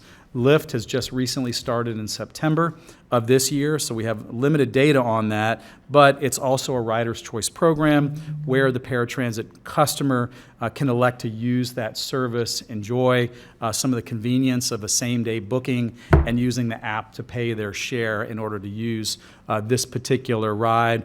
So we're excited about seeing what that data is going to show in the coming months and throughout the remainder of the year. Also wanted to share another success story. This was a directive that we brought to the board, and they asked us to move forward with some of the eligibility efficiencies. And as you can see, in 2018 and 2019, we've come here oftentimes, and whenever somebody wanted to apply to use paratransit service, the answer was invariably yes. And so that Y on the keyboard got worn out, and it was never a no. And you can see that that pretty much links up with the data in 2018, 2019. As we got into the early part of the pandemic, we were planning on conducting in-person interviews and phone interviews. We had to delay that a little bit. So as you can see in 2020, the numbers were still about the same, but once you got into 21, when we were able to really dig in there and work with the clients to determine their eligibility, and also, if they weren't eligible, to be able to provide them with alternatives and options on our existing system to have that conversation with them so they knew that was what was available. And as you could see through 21, 22, and 23, there have been a significant difference between those who've applied as applicants versus the approvals, but it's really opened up the opportunity for us to have discussions with a lot of our riders so that they understood what was available to them. So another success story that we've seen so far. So thank you, Todd. And so here's a list of our recommendations, and we'll talk about each of these throughout the presentation, and we're almost done. I just want to be clear that while we're making these recommendations, and you'll see this at the end of the presentation, we are not recommending implementing these next year or the year after. We want to take a very deliberate, a very graceful, a very thoughtful and strategic approach to bringing these changes on. So the first recommendation is align the ADA service area with FTA guidelines. The ADA paratransit service area will be provided within 3/4 mile of the fixed route system, and we'll show you that on a map as we progress through the slides. Recommendation 2 is launch an alternative transportation service program for those who are outside of the 3/4 mile area. This is how it's done at most transit agencies, our neighbors to the south, and mostly all of Florida, as demonstrated by the proportion of paratransit service to fixed route. And then the recommendation 3 is adjust the fares to federal guidelines. Now, this is a recommendation that we are going to be asking the board to allow us to move forward next fiscal year. So here is our recommendation 1, align the ADA service area with FTA guidelines. As you could see on the left, we serve all Palm Beach County with ADA service. In the middle is the 3/4 mile, which is the pink, you have the fixed route, which are the lines, the little squiggly lines. And then you have the light pink area, that's the 3/4 mile requirement. In terms of the ADA law, that is the amount of service we should be providing to ADA. We provide it throughout the entire county. Our recommendation is not to take away service from those who are outside of the 3/4 mile requirement. Our recommendation is to deliver a different, less costlier service for those who are outside of the 3/4 mile. And in fact, to some, that may be even more convenient. And so, Todd, would you want to walk them through the areas? Yeah, so as you can see in this map, as we focus on that first area of where we provide service throughout the county, that pink area, obviously the bright dark pink is our fixed route that you see going through Palm Beach County. That pink coverage is that 3/4 mile buffer. That more magenta purple is the ADA core, and that was actually a designation that was put on the county by a previous board of county commissioners and really defining that ADA core for our ADA trips. And then that sort of slanted yellow line, that's the transportation disadvantage area, which is the remaining balance of the county. So in 2022, from a paratransit perspective, we had over 8,000 unique riders. Of those, of the ADA riders, 5,400 were ADA. So that means that they were within that 3/4 of a mile zone. The transportation disadvantage riders, which is 2,650, you see that those were outside of that 3/4 mile zone. So we've basically put municipalities in there just so you can kind of see each of those municipalities and how they line up and down the map and out west as well. And that was essentially how we tried to set that core up when we were working. And the recommendations we're making are specific within that 0.75 mile buffer, and then that service that's outside of that buffer, to Mr. Forbes' point, to provide some alternative transportation options for them that are not as costly as some of the expensive guidelines that we have to adhere to under the ADA. And right now, this is meant to say there is no distinction really in Palm Beach County between TD and ADA trips. They're really all, one of the same. This will help align us more to that ADA, and so that we follow those strict federal guidelines, and then gives us a little more flexibility, which should lead to some operational savings as well, while still providing a good service to those riders that we're currently serving in the county. And so this is how the launch of the alternative transportation service sort of would look. Again, not implementing this next year or the year after, but slowly implementing it with board direction. And so the federally mandated ADA service will be provided by Palm Tran Connection, as Mr. Von Laren stated. And those outside of the 3/4 mile would get an alternative transportation provider, which could look like Uber, Lyft, or a Palm Tran Connection vehicle. And the ADA law, what's problematic about providing ADA service throughout the entire county is that the entire county falls under the ADA mandates, which are extremely restrictive. For example, you cannot prioritize trip requests. A person calls and they said, I want to travel from Boca Raton, but I like the Publix in the Gardens. So that's the trip I'm taking. You cannot deny that trip. Limits on trips, hours of service, and so there are restrictions under the ADA that now are affecting the entire system, even those outside of the 3/4 mile. So, with this new delivery option, we don't have to follow the ADA. We're going to provide excellent service, but we don't have to follow the ADA. For example, we can prioritize trips now. Of course, medical, those folks who are needing dialysis are priority number one. Nutrition, those who are going to the grocery store, et cetera. That's a top priority. Employment. But recreational trips outside of the 3/4 mile might not be the top of the priority. We're saying we'll get you there, but it's not going to take priority over medical, nutrition, and employment. Under the ADA, we can't do that. That's in the 3/4 mile. But outside of that, we can, and that service delivery design, along with a less costly contractor, will save us money over time. And so that's the proposal related to that. Todd talked a little bit about the Transportation Disadvantage Program. Essentially, everyone outside of the 3/4 mile buffer are transportation disadvantage. This is just a table showing the money that we receive from the state and how much service we're delivering, in addition to how much the county is contributing over the grant. So the green column shows the state grant at $3.2 million.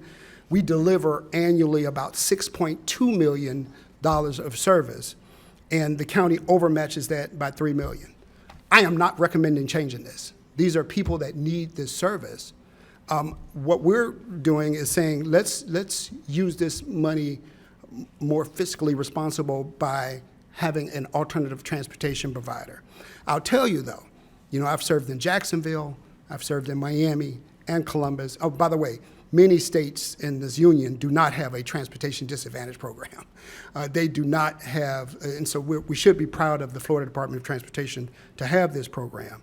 But in Jacksonville and Miami, once this money is exhausted, this service goes away. And so they actually prioritize the trips using this money. And so we're not recommending doing that and you know, exhausting the trips and saying that, but that's how it's done in other transit agencies. Once the grant is expended, the service goes away. And so just wanted to emphasize that. And our last recommendation related to the Connection Efficiency Project is to adjust the ADA fare to federal guidelines to really bring it into alignment with the industry. The Federal Transit Administration kind of recognizes the high cost of paratransit service, but they played a balancing act when they implemented, right? They recognized the high cost by saying, transit agency, you can charge twice the conventional fixed route because we know this service is expensive to deliver in terms of the fare. So our fixed route fare is $2, so we can charge up to $4. Many transit agencies go to the maximum because of the high cost. But they also balance it and say you can't charge no more than twice the fixed route. Recognize the community of riders that we have and not to put an additional burden, financial burden on those riders. So the last paratransit fare adjustment was $3 to $3.50. It was in 2013, nearly 10 years ago. And our recommendation is to come into alignment with the federal guidelines and move from $3.50 to $4 at 14%. This requires a public hearing. So there would be a necessary board meeting in order to effectuate this change. But this will be our recommendation. Oh, and by the way, let me also mention that we incentivize our eligible ADA clients and customers to use the fixed route by allowing the fixed route to be fare-free. So if you're eligible for paratransit and you're using PalmTran Connection, you ride fixed route fare-free. And many of them take advantage of that because we want to shift them to the less costly service. So as we get into our last two concluding slides to you, just wanted to share a few things from the directions at that April 25th meeting that we've been working on, and we've been busy with some of these recommendations bringing forward to you. You know, the board asked us to look at some of the efficiencies on our fixed route, and we did that. And that's why we're recommending to you today some reductions in fixed route service as well as some mergers with that. You asked us to look at TNCs and some of those partnerships. We did that. That's why we're recommending to you today 3 zones within the county to look at for TNCs that we think could hopefully help with some efficiencies through 3 different distinct regions of the county. You asked us to look again at some of the financial operational efficiencies, and we did that. We sharpened some of our pencils. We looked at some grant opportunities on the federal side that could help relieve us with some ad valorem dollars, and these are things that next year we think we'll be able to implement in order to do that. And then finally, as we continue the discussion about paratransit service, we've again looked deeper into that efficiency project, and we've looked at a phased-in approach on how to do this over the next 4 to 5 years of looking at some of the fares, adjusting those, aligning ourselves more with the ADA service areas with FTA guidelines, and then creating an alternative transportation method outside of that 3/4 mile buffer that we're required under ADA to serve today. So the next steps of the Board of County Commissioners that we're asking for board direction. We're here today to provide some of the workshop for you on these recommendations and funding. It was our hope that you might direct us to go back to our PalmTran Service Board to hold a public hearing on some of these recommendations. That is your board that's appointed, that looks deeper into these issues and some of these service issues that we think that can give you a nice broad range of feedback at that particular meeting in October. And then on November 28th, coming back to the BCC at the next Board of County Commissioners workshop in November to offer what those recommendations might ultimately be from the PalmTran Service Board, and then looking at that implementation between 2014 and FY '27, which goes into 2028. So thank you very much for your indulgence on our presentation today, and we hope that we've met some of the expectations that you set us out for at that earlier meeting this year. Thank you, Mayor.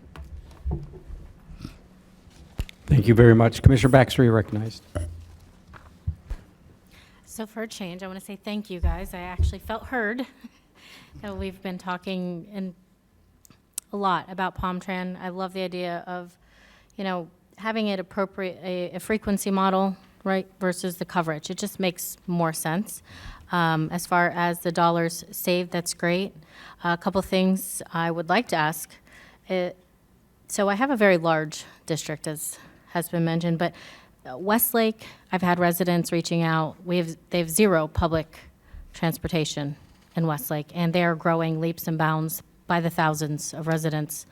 So if we could try to help include them in the pilot area, and then when we look at that pilot and see how many of those residents are using it, we can determine if they need to stay or go. But while it's in a pilot phase, I think it would be good information to have. Basically, just up Seminole Pratt and Westlake, and then it'll also give the residents in the acreage in Loxahatchee a closer point to kind of meet. So I think that would be great if we could include that. As far as the phased program, could you elaborate more on what you see phasing looking like instead of when this will get implemented? Yes, thank you, Commissioner. So the phased approach involves a lot more study into the program. Todd mentioned earlier about the 8,000 riders, 5,600 within the 3/4 mile, 2,600 that are outside. We need to further drill down in that. That is a really a very, not a very detailed look at those folks. Our plan is to communicate to those folks who are outside of the 3/4 mile, kind of hold their hand through the changes for several months before we turn the lights on and implement this. And for every phase of it, we plan to come back to the board. So we have a consulting contract that will help us develop the plan, for those who are outside of the 3/4 mile. And so there's some additional work that has to be done with that. And we plan to bring that back to the board, because every phase, that's the largest phase of this plan. Bring that back to the board to get your feedback on that implementation plan. So that'll be much more. What we are desiring today is just the concept of changing the service delivery model and allowing us to move forward with further study of that. But in terms of the TNC recommendation 1 and some of the budget issues, those are issues that we look to implement in 2024. So recommendations 1 and 2, those are more immediate that we can get into. That third tranche, when we really look into that zone and that 3/4 mile, is just going to be a little bit more deliberate, but we want you to know that we are thinking in that direction, and those are some of the ideas that we have in order to make that transportation a little more effective and efficient. And to that point, I just want to add, and Lynn Johnson will make sure that I add this, is just to caveat what you were saying, Todd. The operational efficiencies, the budgetary savings, we only capture 3/4 of that because our recommendation is to start January. And so that's not the entire fiscal year for '24. So we'll capture 3/4 of that $5 million. And then the next fiscal year, FY 2025, we believe we'll capture it all. Thank you. Thank you. Commissioner Woodward, then Commissioner Marino. Yes, thank you, Mayor. First of all, good job on the $5 million ad valorem savings. It's always good to hear, especially on today. Am I hearing something? Sorry. I'd like to start with some questions on the ADA service area. In order for you to even start working towards, some of the tweaks that we're talking about, prioritizing routes or any of this, would we need to, as a board, vote on the 3/4 mile and keep it as it is, but would we need to go ahead and vote, and then you could work towards the tweaks in the coming years for that? Is that it? I would support that direction. Yeah, so we would be looking to, if the board likes the direction that we proposed in this, we'd like to take that to the Palm Trans Service Board, get some feedback from that board, come back to you with our recommendations based on some of that feedback that we've received both from you here today, from them there, from the Palm Trans Service Board at their meeting. And then we can look at, if the direction is to, reduce that down to the 3/4 mile buffer and add that additional service within that ADA core and the transportation disadvantaged coverage area, that we would look very strategically, meticulously, and smartly to put a plan together to implement that between 2024 and 2028, essentially FY27. So it's not something that you would kind of see in one big tranche like we would do it. We would have to work very strategically to do that so as to not affect some of the folks that we know really need that service. People rely on that service, and we know firsthand. A lot of those folks were here earlier today that you saw, and they keep a very close eye on everything we do and give us their feedback. I guarantee they'll be at the Palm Trans Service Board to give us some feedback there as well. So we want to make sure, yeah. We would still be keeping, like, the ADA part of this is the federally mandated 3/4 mile. The transportation disadvantaged would be the outside of that. So where we kind of just be separating the two as we move forward, trying to keep the service that we have now. So, I mean, obviously, we don't want to do a light switch approach. Yeah. I did want to know, you showed that we had 8,084 riders in '22, but how many do we actually have that have gone through the process and are qualified and have been approved? Do we have a number? How many approvals that we have? We have, in other words, in our system of customers, they don't use the service all the time. We have, more than 10,000 customers in that system. Okay. That are eligible. Do they come up for renewal at all? Because you mentioned, you showed like several years ago, everyone was getting approved. Is there like a Yes, very good question. There is a recertification process every 2 years. 2 years? That we, as Todd mentioned earlier, we implemented our eligibility program with much success. We're controlling the growth of that. We're still getting a lot of applications, but it's a very iterative process that we take our clients through. So that we are our eligibility process has helped. Okay. And something that came up when we did this review, I was asking about how many buses we have, and you gave me the numbers from 1996 to 2023. I don't know if anyone else has that. It was a shock to me. If you could just share your answer. Yes, during our conversation.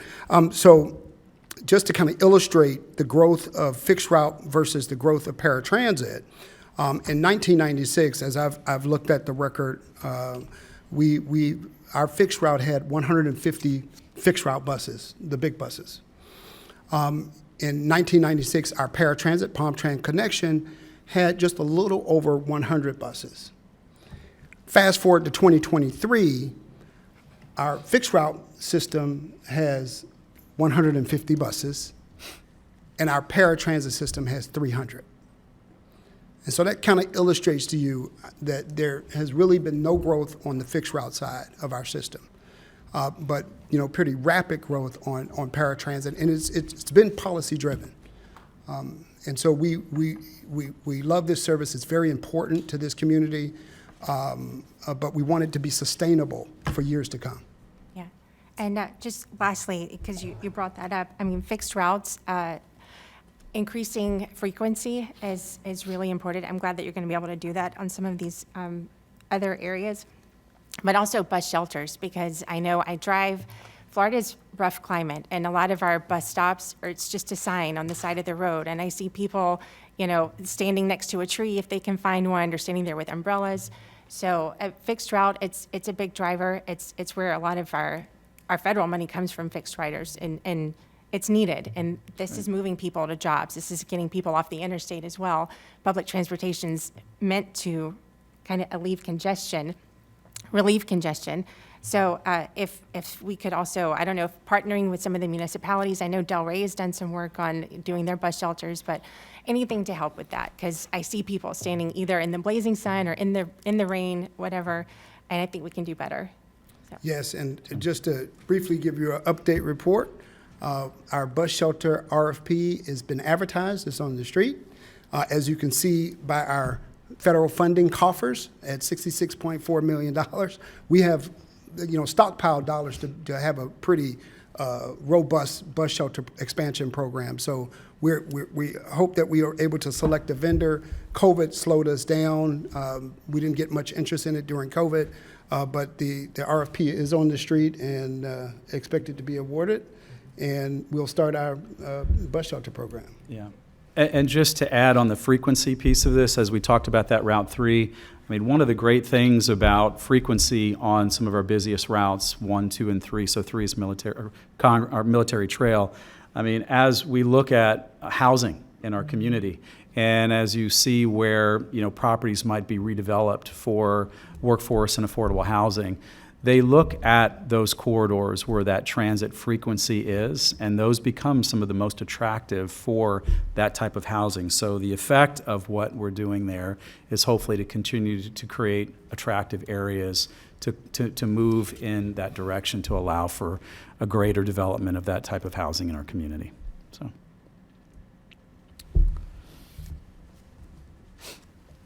Administrator Baker. I'm always looking to save dollars, period, in the discussion. However, this particular group of residents that we need to provide these services to, I do want to reinforce that we need to take a deep dive to see who they are and to determine whether it is really going to be what the impact will be on them. Because they're limited in revenue to start with. If they meet our criteria for ADA transportation and we start to do the zones, they pay $2, we pay $8. If they have to go outside of that zone and they can't transfer to a main line, that they need to continue with that type of service to reach, specialists that may not be in the Midwest portion of the county, they may be in Jupiter or they may be in Boca. Those are the individuals that are least able to afford to pick up that additional cost over and above the initial $2 and then the $8. And so we need to definitely dive deeper to make sure that the most vulnerable will not be the people that sacrifice the most in this process. And so that's what I will be ensuring that we look at, and we're able to provide you with the data that we need to address those individuals. We're always going to look to save dollars. If we pare back to the 3/4, that will definitely help save dollars as well. But when we compare ourselves to other transit systems, please remember we are one of the largest counties east of the Mississippi River. We're larger than a couple of states, and we've got more population than a couple of major states as well. And so we have an elderly population with some medical disabilities that qualify for this, and we have housing now that we're spreading throughout the county as far as affordable workforce housing. So they may not be necessarily where we have our bus line system. So we will continue to review this. We will do a deep dive so that we can bring you back the appropriate information as to who this will impact. And I'm quite sure the session that we hold with the committee, the advisory committee, those individuals definitely show up as well. And they'll show up when we have our meeting with you. But we need to make sure that we are doing the analysis that is appropriate and to add those other factors in when we bring you that information back. So this is not an easy task. I remember when we went to this countywide process, it was done because we had people living outside that 3/4 that really needed the service. So there was a reason to do it, but population has grown, costs have escalated, and we do need to try and get this under control because it is not manageable, it's not sustainable. But we want to make sure that we are still providing the service to those individuals that desperately need it. Can I follow up, Mayor? Just to clarify, because when I had my review with you, I wanted to make sure that the system can still operate. It's just taking it from ADA to is it TDC or the? Yeah, transportation disadvantage, so that we still have options and we still have the opportunity to offer this, just actually even freer than what's recommended, or not recommended, we're mandated with the ADA part of it. But it does give us options. So, and we're a community, and I have heard these people as well, and even asked them myself, what kind of efficiencies could you offer us? Because I want this to be sustainable. And right now, this is not sustainable. At the growth that we're seeing with this, I don't want it to go away completely. And we have to be responsible moving forward. And in order to keep it, I think there's some choices that have to be made. So, thank you. Commissioner Marino, then Commissioner Bernard. Thank you. A couple of questions. When I am driving down a roadway and I see a bus stop every block, is that because stops are on different routes? Or are they stopping at each one of those blocks? That's a very good observation, Commissioner, and you really shouldn't see a bus stop at every corner. And so we are going through a bus stop utilization project, and yes, you want to just talk about that to make our system more efficient. A very, very good observation. So we've been for the last year continually going through the ridership that's at all these stops and then the spacings that they have. So we've been taking some bus stops out and appropriately spacing them throughout the county. It's just been taking us time because we have 3,000 bus stops. And then the other part of your question, sometimes there are bus stops that might be different routes. So there might be a north-south and an east-west that you might run through, and they might just have different numbers on them. So we have stickers on them that allow us to differentiate them. But excellent point. We're looking into the spacing and continually changing that too. This morning, I'm a member of the Resilient and Connected Task Force for the North Palm Beach North Chamber, excuse me. And one of the things that we talked about this morning was the coverage model versus the frequency model. And it really is important that the frequency model be looked at more efficiently, because if a route is only once an hour, if a stop is only once an hour, that's not efficient. But if it's every 20 minutes, and I know that's what you're shooting for here, and I appreciate that, it is, if we want to grow ridership, and we're doing everything we can to grow ridership, but we're not even at the numbers before COVID. So we got to do, and we're spending more money. So, I have a tough time with all of this, and you all know I have. I've said it from the first day I got here. So I think that we need to really focus on the frequency, focus on the stops, the distance between the stops, because if you go down Banyan, you see like 7 stops down Banyan, and it's, a block in between the stops. So I'm exaggerating, but it wasn't Banyan. I think it might have been one of the major thoroughfares like North Lake or something like that. But we really do need to figure that out. The pilot program that you're talking about, how long is it for? Well, the pilot program, we like to pilot these programs for a minimum of 2 years to really gather the data, to get a good time base of the performance and measure the metrics with enough data. We piloted the Gold Glades for about 2.5 years before we asked the board to make it permanent. We will ensure that the public knows that this is a pilot and that we are going to remain agile and nimble. And that means that we may adjust the zone.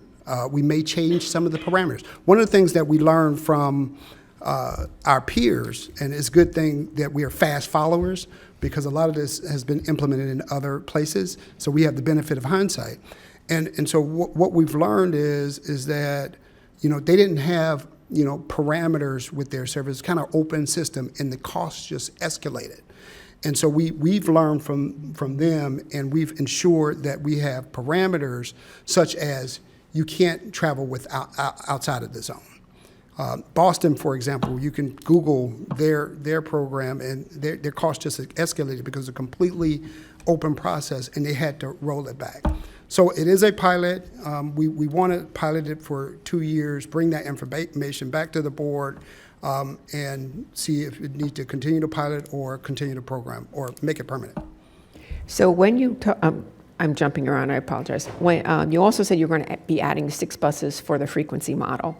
Are those in addition to what we already have, or because you've taken some routes off of the pattern, those buses are going to be the 6 buses you're moving?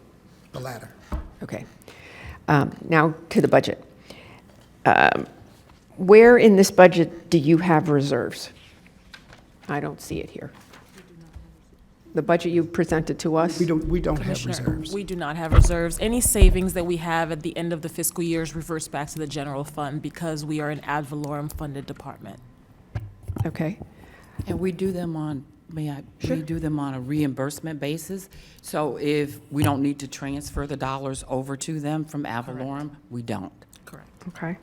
And in your operating grants and your capital, you have the preventative maintenance. It looks like you've counted it twice. So can you explain that to me?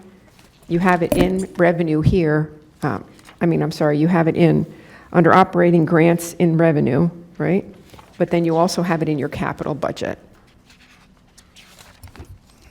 So I think what we're trying to illustrate is that we received $25.4 million as part of our annual allocation, and we remove $9.3 million from that capital, the 25.4, and we transfer that to our operating to cover the maintenance salaries that we need for preventative maintenance. So the second slide is more of a breakdown of what our annual allocations kind of entail, which for this year was $25.4 million. Okay, so you said that in the capital budget, there were things that weren't for this year. So you have the capital budget at 66, but on this page you have it at 25. So we wanted to show what we normally get as a yearly allocation. So the $66.4 million includes several years' worth of grant allocations that we are able to roll over, because obviously a lot of these projects cannot be completed within that fiscal year. So the 66.4 actually includes grant year 19, 2021, 22, as well as 23. And that's usually how the federal government allocates when they look at the larger programs like transit, and they have their bigger bills. They do them in multi-year tranches. That's how they allocate those funds. Okay. That's it. Thank you. Thank you. Commissioner Bernard, then Vice Mayor Sachs. Thank you, Mr. Mayor. In regards to the routes 21, 52, and 92, how do you plan on working with the communities to let them know the changes with these routes? Thank you, Commissioner, for that. As Todd mentioned earlier, we have to hold, by federal law, we have to hold a public hearing on these changes. If the board moves forward with our recommendations to make these changes, we have a robust outreach program, which includes advertising to the people that use the service first. And so we have mechanisms to do that. On our buses, we have monitors on our buses, and which is the best form of communication to our customers. And we put that information on our screens of the upcoming changes, and we do that well in advance. We also have information at the bus stops, which indicate that changes are coming to the routes. what are some of the other techniques? We do text messages to our users as well. So we have a pretty robust communication plan that we notify the customers. Follow up, Mr. Mayor. Go right ahead.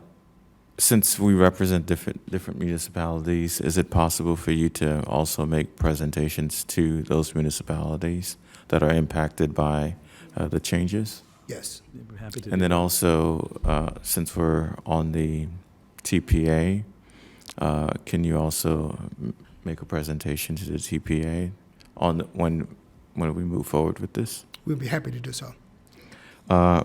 In regards to the connection changes, I'm struggling with. It's grown, saying that, we've gone from 150 buses to 300 buses now. And I think that the residents who truly, truly need the service, we need to make sure that they are getting to their appointments. So we need to be laser focused on those residents. But I still believe that there are residents that are taking Palm Train Connection that shouldn't be taking Palm Train Connection. And we need to find ways to get them to other types of, if it's regular buses. And I think that we just need to continue to do a deeper dive, because I see a lot of people who are taking these connections that shouldn't be on there. And we just got to find a way to move them into another mode of transportation. But we have to really try to make sure that the residents that really, really need the service, that they are getting the service that's needed. So I support some of these changes, but I really want to make sure that we're laser focused on keeping some of the services that the residents truly, truly need. Thank you, sir. Vice Mayor, you're recognized. Thank you. Thank you, Mayor. Clinton, I think you do a wonderful job in providing public transportation for our folks. I have a couple of issues. The most important issue for me is this. This is a government service, and government's purpose is to help those who can't help themselves. That's why we pay our taxes. That's why we support this government. Everything else is fluff. And if there's a person who, because of economic needs, relies on public transportation, we need to take care of that in the most efficient way. And before I get into the efficiency part of it, if somebody has a disability, then that is our job as government to take care of that person. That is the first order of business. So we need to, obviously, to get to the 21st century in terms of efficiency.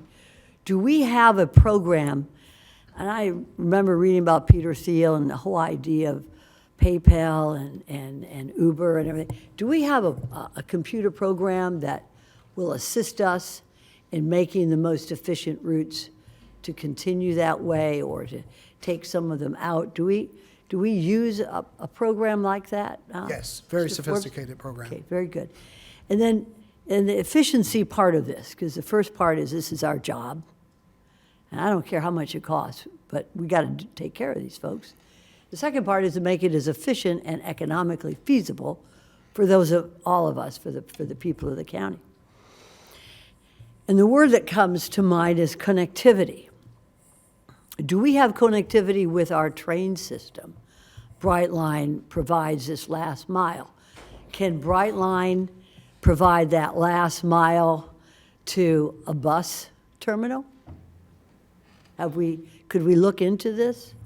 Yes, and I can tell you that we've worked with a number of different providers of transit service. Our train, both Brightline and SFRTA Tri-Rail is doing that. Now, those train systems wouldn't necessarily be that first line, or that first mile, Right. but they're a key component, particularly for some of those longer runs.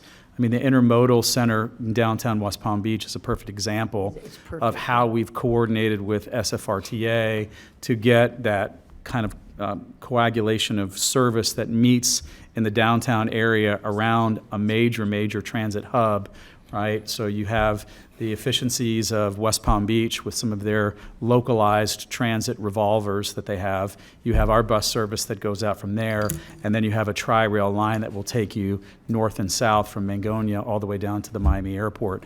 And as we continue to work with Brightline and some others, we're developing more of those relationships. And that's where Yash and some of the others on our team have been spending a lot of strategic time and looking at how we can coordinate that. And it's not just those coordinators, but it's also the businesses around there too.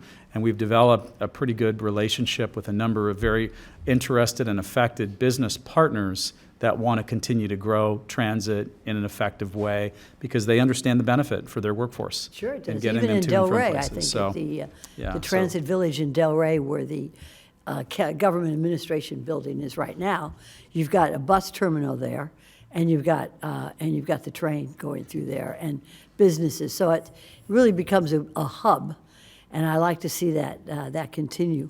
How about our connectivity with county services? And we spoke very briefly about this, Clinton. But we offer, for example, swimming lessons, free swimming lessons, and we have 6 or 7 private partners with this. But a lot of folks don't have the way to get to the swimming pool if they, because they can't afford swimming lessons. So this is a county service that we do. It'd be wonderful if we could have a connectivity to provide these county services to our people connected to our bus service. And these swimming lessons are like set hours, days every week.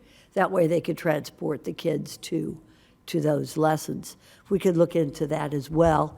And I think that another thing that has always been an issue with me, and that is looking at your routes.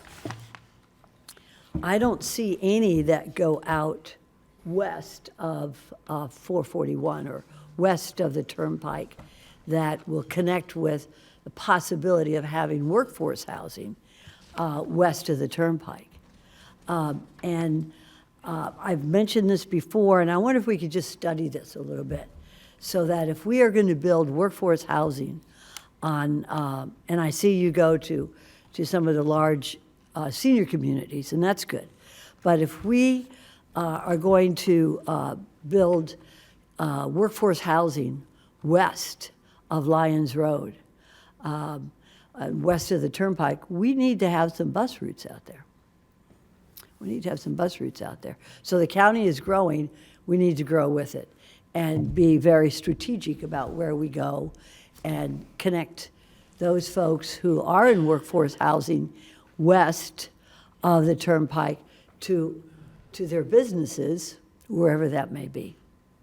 And I think that's a challenge because we don't have that hub west of the Turnpike like we do in West Palm or as we do along Military Trail or Congress. So this is going to be a challenge, and I think we need to review that before we go ahead and ask for all this affordable housing out there. Make sure we can get them to work, to hospitals, and to education. But thank you for all you do. This has been really, it's a good conversation. Thank you. Thank you, Vice Mayor. Thank you, Vice Mayor. All right, a couple of questions. I'd like to see or understand on the TNC program that you're going to do. So you have a limited amount of funding you're putting towards that. What happens if they exceed it? I'm sorry, I didn't hear The TNC, on that TNC program, you got about $2.5 million allocated for that? Right. So the lion's share of the $200 million reinvestment will be to Route 3, to increasing the frequency. No, you're not understanding my question. TNC The piece. TNC piece. We were to exceed the budget that we've allocated for the TNC component, like what we talked about with the individual routes. So if we have X number of dollars for the TNC within Route 21, how do we handle that? Well, It had to be translated, apparently, you know. Well, I that's one of the apologize, metrics, costs that we'll be monitoring very closely. Similarly, as we did with the Go Glades, we brought it back to the board to report, variations in these metrics. So my expectation is to bring that back to the board to actually report to the board that ridership is higher than anticipated, and costs are escalating. But the models that we built this on were based on several other models that have been implemented around the country. Those parameters that they set up for cost control. So we're fairly confident that this won't explode because of the parameters that we enacted. So, but we will bring that back for discussion with the board if cost escalates. Okay. So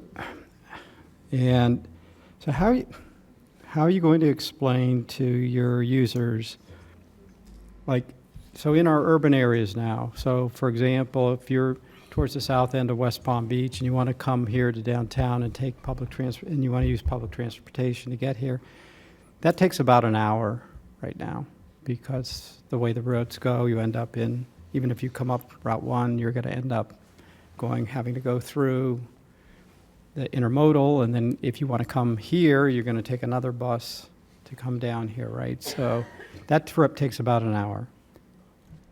But you're offering the TNC folks, they can go 2.5 miles, which is about how far that is, and they go in one straight shot. It's not going to take them an hour, unless, of course, the bridge on the island is doing what it did this morning, so. Well, the TNC model is applied in low-density areas where there aren't many, mobility options, public transit mobility options. In the center of the county, where it's obviously more dense, there are a lot of options. You have the trolley, you have pretty frequent fixed route, in the central part of the county. So there you have Brightline, you have Tri-Rail. There are more options so typically this type of service delivery model you'd like to see in a low density coverage area where there's not many mobility And I appreciate that and I understand it, but they're getting a lower level of service from our infrastructure than people in less dense areas. Yeah, so one of the reasons why we're looking at this as a pilot, the same way we looked at Go Glades as a pilot, right? And in the Glades, our customers in the Glades are getting a higher level of service than other customers are in our route. But it was a model that we looked at, we played around with, and we thought that this worked very well for what we were doing. In terms of the budget itself, we've been able to sort of work that within the budget. We do recognize that some of these models might take some tweaking. I mean, we might find that a lot of people like that model, and there might be more opportunities to expand that. So again, that's the beauty of having a pilot, is that it allows you to go in there to test some of these things and then to continually come back, reassess them. And then, that's part of us wanting to come back to the board frequently with some of this data so that you are with us on this and understanding what that means, what those impacts are, and how we might move forward into the future. But your observations, Mayor, are ones that we've looked at, and we definitely understand that and share some of those thoughts. Thank you.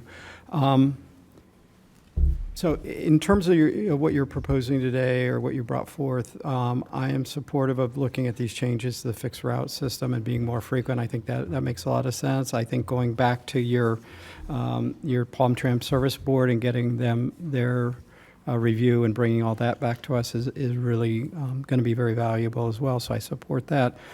I want to talk about the paratransit service, because I have real deep concerns about that. Explain to me now, let's say I live within that 3/4 of a mile area, and if somebody was a paraplegic, how would that service, describe how that service would work for them? If you live within the 3/4 mile, it would be the same service that they're getting today. It's the Palm-Tran Connection door-to-door service. If they live within the 3/4 mile. Outside of the 3/4 mile is where we're proposing to have a different service delivery model. So if somebody had a disability and they're within 3/4 of a mile, they will go door to door anywhere? Yes. Okay. Yes. So as long as so even if your endpoint is farther away than 3/4 of a mile? Correct, yes. Okay, so those people will go there. So, but if you're outside of that 3/4 of a mile, then you'll get like a TNC type service to the fixed route?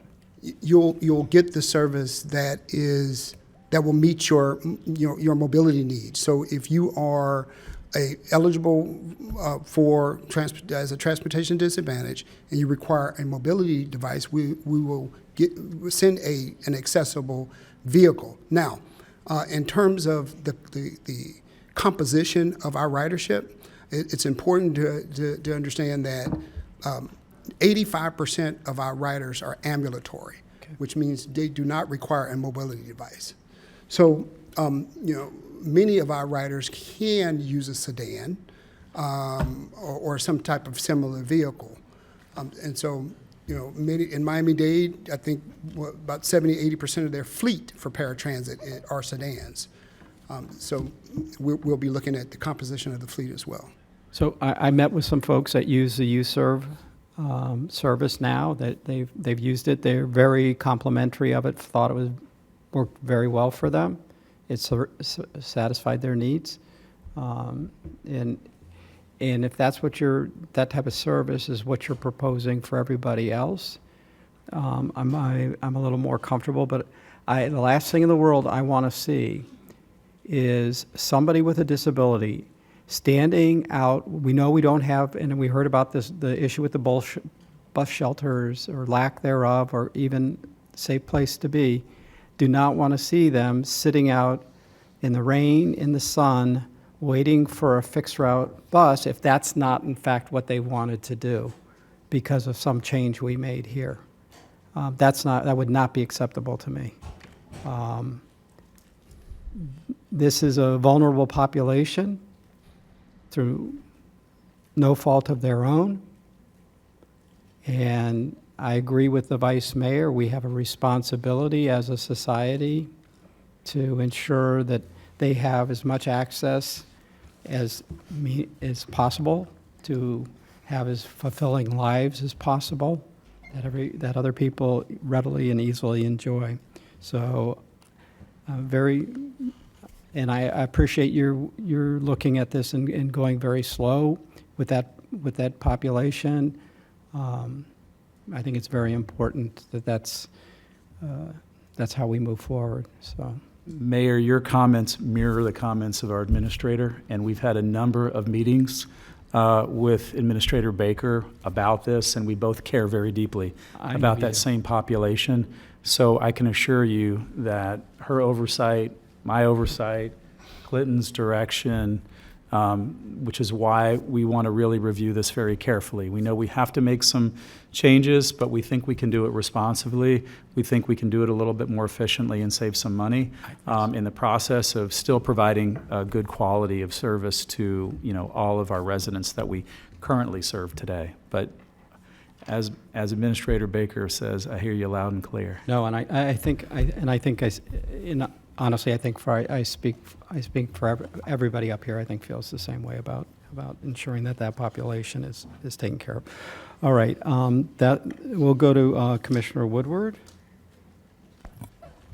Thank you. Sorry, a question from earlier. The vouchers, you can keep up, you said metrics with it. Will you be able to tell us how many of the vouchers that get used will actually lead to a fixed route ride? Yes, that'll be a part of the standard that we're looking at in our metrics. Okay, Yes. and then only if they ride the bus do they count towards our ridership, right? Because when I asked you before, if they use the voucher and don't actually go to the bus, we can't count them. That is correct. Okay. And one thing I failed to mention as an added benefit for someone using the TNC, if they're transferring to a fixed route from the TNC, they don't pay another fare. So that $2 that they paid on the TNC is recognized on the fixed route for the transfer. I think I failed to mention that in my presentation. Thank you. Let's see, we are at Vice Mayor Sachs and then Commissioner Baxter. No, she had it off.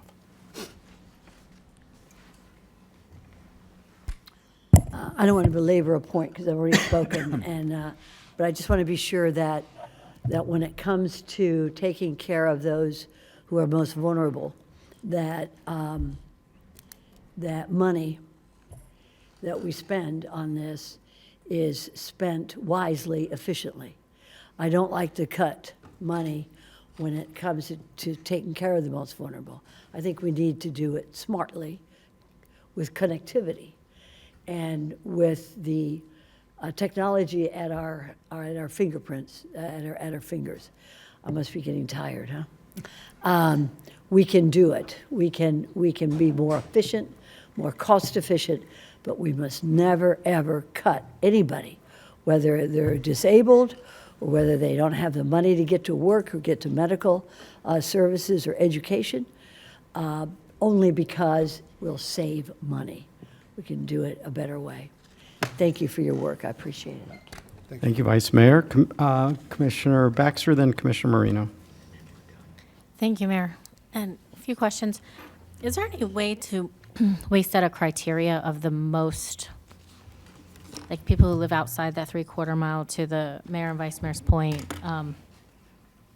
there's something specific in place, whether paraplegic, they're in a wheelchair, something that would make us rest easy, that we're not having them inadvertently, I don't know if we're even allowed legally, right, with ADA and so on, but something to the most extreme cases that we carve out some sort of portion for them within those funds. I'm not sure if that's possible, but if it is, I think that could help a lot. Also, I wanted to know, and one of my biggest complaints is that we have these programs that no one knows anything about. So how are we planning to advertise this new program to not just people already currently using buses, because obviously they have it, bus stops, so on, but what about the voucher system for the residents that are going to now potentially be able to use some of those dollars? How are we planning to advertise for that? Yeah, we've typically done mailers to that zone, and we also work with the municipality to partner with them to get the word out to the residents. Okay, great. So that was that one. And then I want to stress how important it is that this is data-driven, because we have such a robust budget. With this, 300 paratransit buses seems like quite a bit.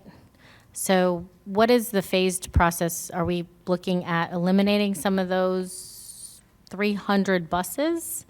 Or are you trying to stay at 300 buses all the way through this phased process? So that will be vetted out. It's a good question. That'll be vetted out more as a part of the analysis. One of the things, our eyes are wide open that, this is not the fixed route, and we can't lop off 20% of costs from the expense of this service. What we are trying to do is manage the growth that we are able to grow more reasonably so that the program is sustained for years to come. And so I can't say that we'll be able to reduce vehicles, because we still are, accepting people, new applications to the service. There's still the need there. But if we can slow the growth where we can stay at 300 vehicles for several years, as opposed to, growing by 5 to 10% our fleet to accommodate the growth, we'll be satisfied with that. But we currently have capacity constraints, even with the 300 serving the entire county. So those who are outside of the 3/4 mile buffer, will have a different service delivery model, such as U-Serve, Uber, Lyft, or another type of paratransit vehicle. And so that will be an addition to our existing fleet of vehicles, but at a lower cost, a lower operational cost. So how many, do you think that the paratransit buses are full, all 300 of them quite frequently? No, they're not. They're not full. Our passenger per hour data shows us that, we carry 1.5 persons per hour. And so we are looking at our fleet composition where, if 85% of our complement of riders are ambulatory, do we need, 90% cutaway 12-passenger vehicles? Can we use more sedans like other properties? And so we are looking at that. However, it's important to have wheelchair accessible vehicles because we try to organize the demand to have more than one person or two people riding at a time. We would love to have 4 or 5. It's just the nature of, the delivery model, having to, arrive at someone's home, the driver actually exit the vehicle and approach the door. Mr. Forbes, thank you, but I think we all want to. Sure. Want to eat. Yes. I understand, me too. Even on the Lyft, the Uber apps, so on and so forth, they give you the option to check if you have a wheelchair or any special needs. So even if we were transitioning to them, I think the 300 paratransit buses, we're talking about gas, fuel economy, we're talking so many different maintenance costs as to your previous thing could then be reduced, is why I'm asking to offset that. Maybe move more towards that, and it gives that same door-to-door function for our most needy with the option of checking, hey, we need a wheelchaired accessible vehicle. And that's all I want to say, so thank you. And we'll vet that as part of the further analysis. Which would be amazing. Thank you so much. Commissioner Marino. Just one last question, and it may not even be doable, but with the TNC voucher model, is there a way to ride share? Right, what, I'm sorry? Is there a way to ride share? Do we have the ability to coordinate calls so that we can ride share? Yeah, the same way that like an Uber pool, for example, works. If you have multiple people calling in at the same time in a fairly close proximity to get to that ride, we could probably adjust options that are available, and particularly for those that are okay with doing the pools to do that, we can explore looking at that with those services. I think they've been done in other areas that I've seen, so. Thank you. Yeah. That's it, Mayor. Okay. All right. Well, I want to thank you all for your in-depth discussion on this matter. It was, I think it was very good. And everything clear from us now? Yeah, thank you for your feedback. We will bring this to the PalmTrans Service Board and get some of their feedback, and expect to see you back in November. Okay, thank you. Thank you, All right, Mayor. with that, we are concluding this workshop. Is there anything for the good of the order? Not seeing anything. We are back here, though, at 5:05? 5:05, no, 5:05 for the budget hearing. This meeting is adjourned.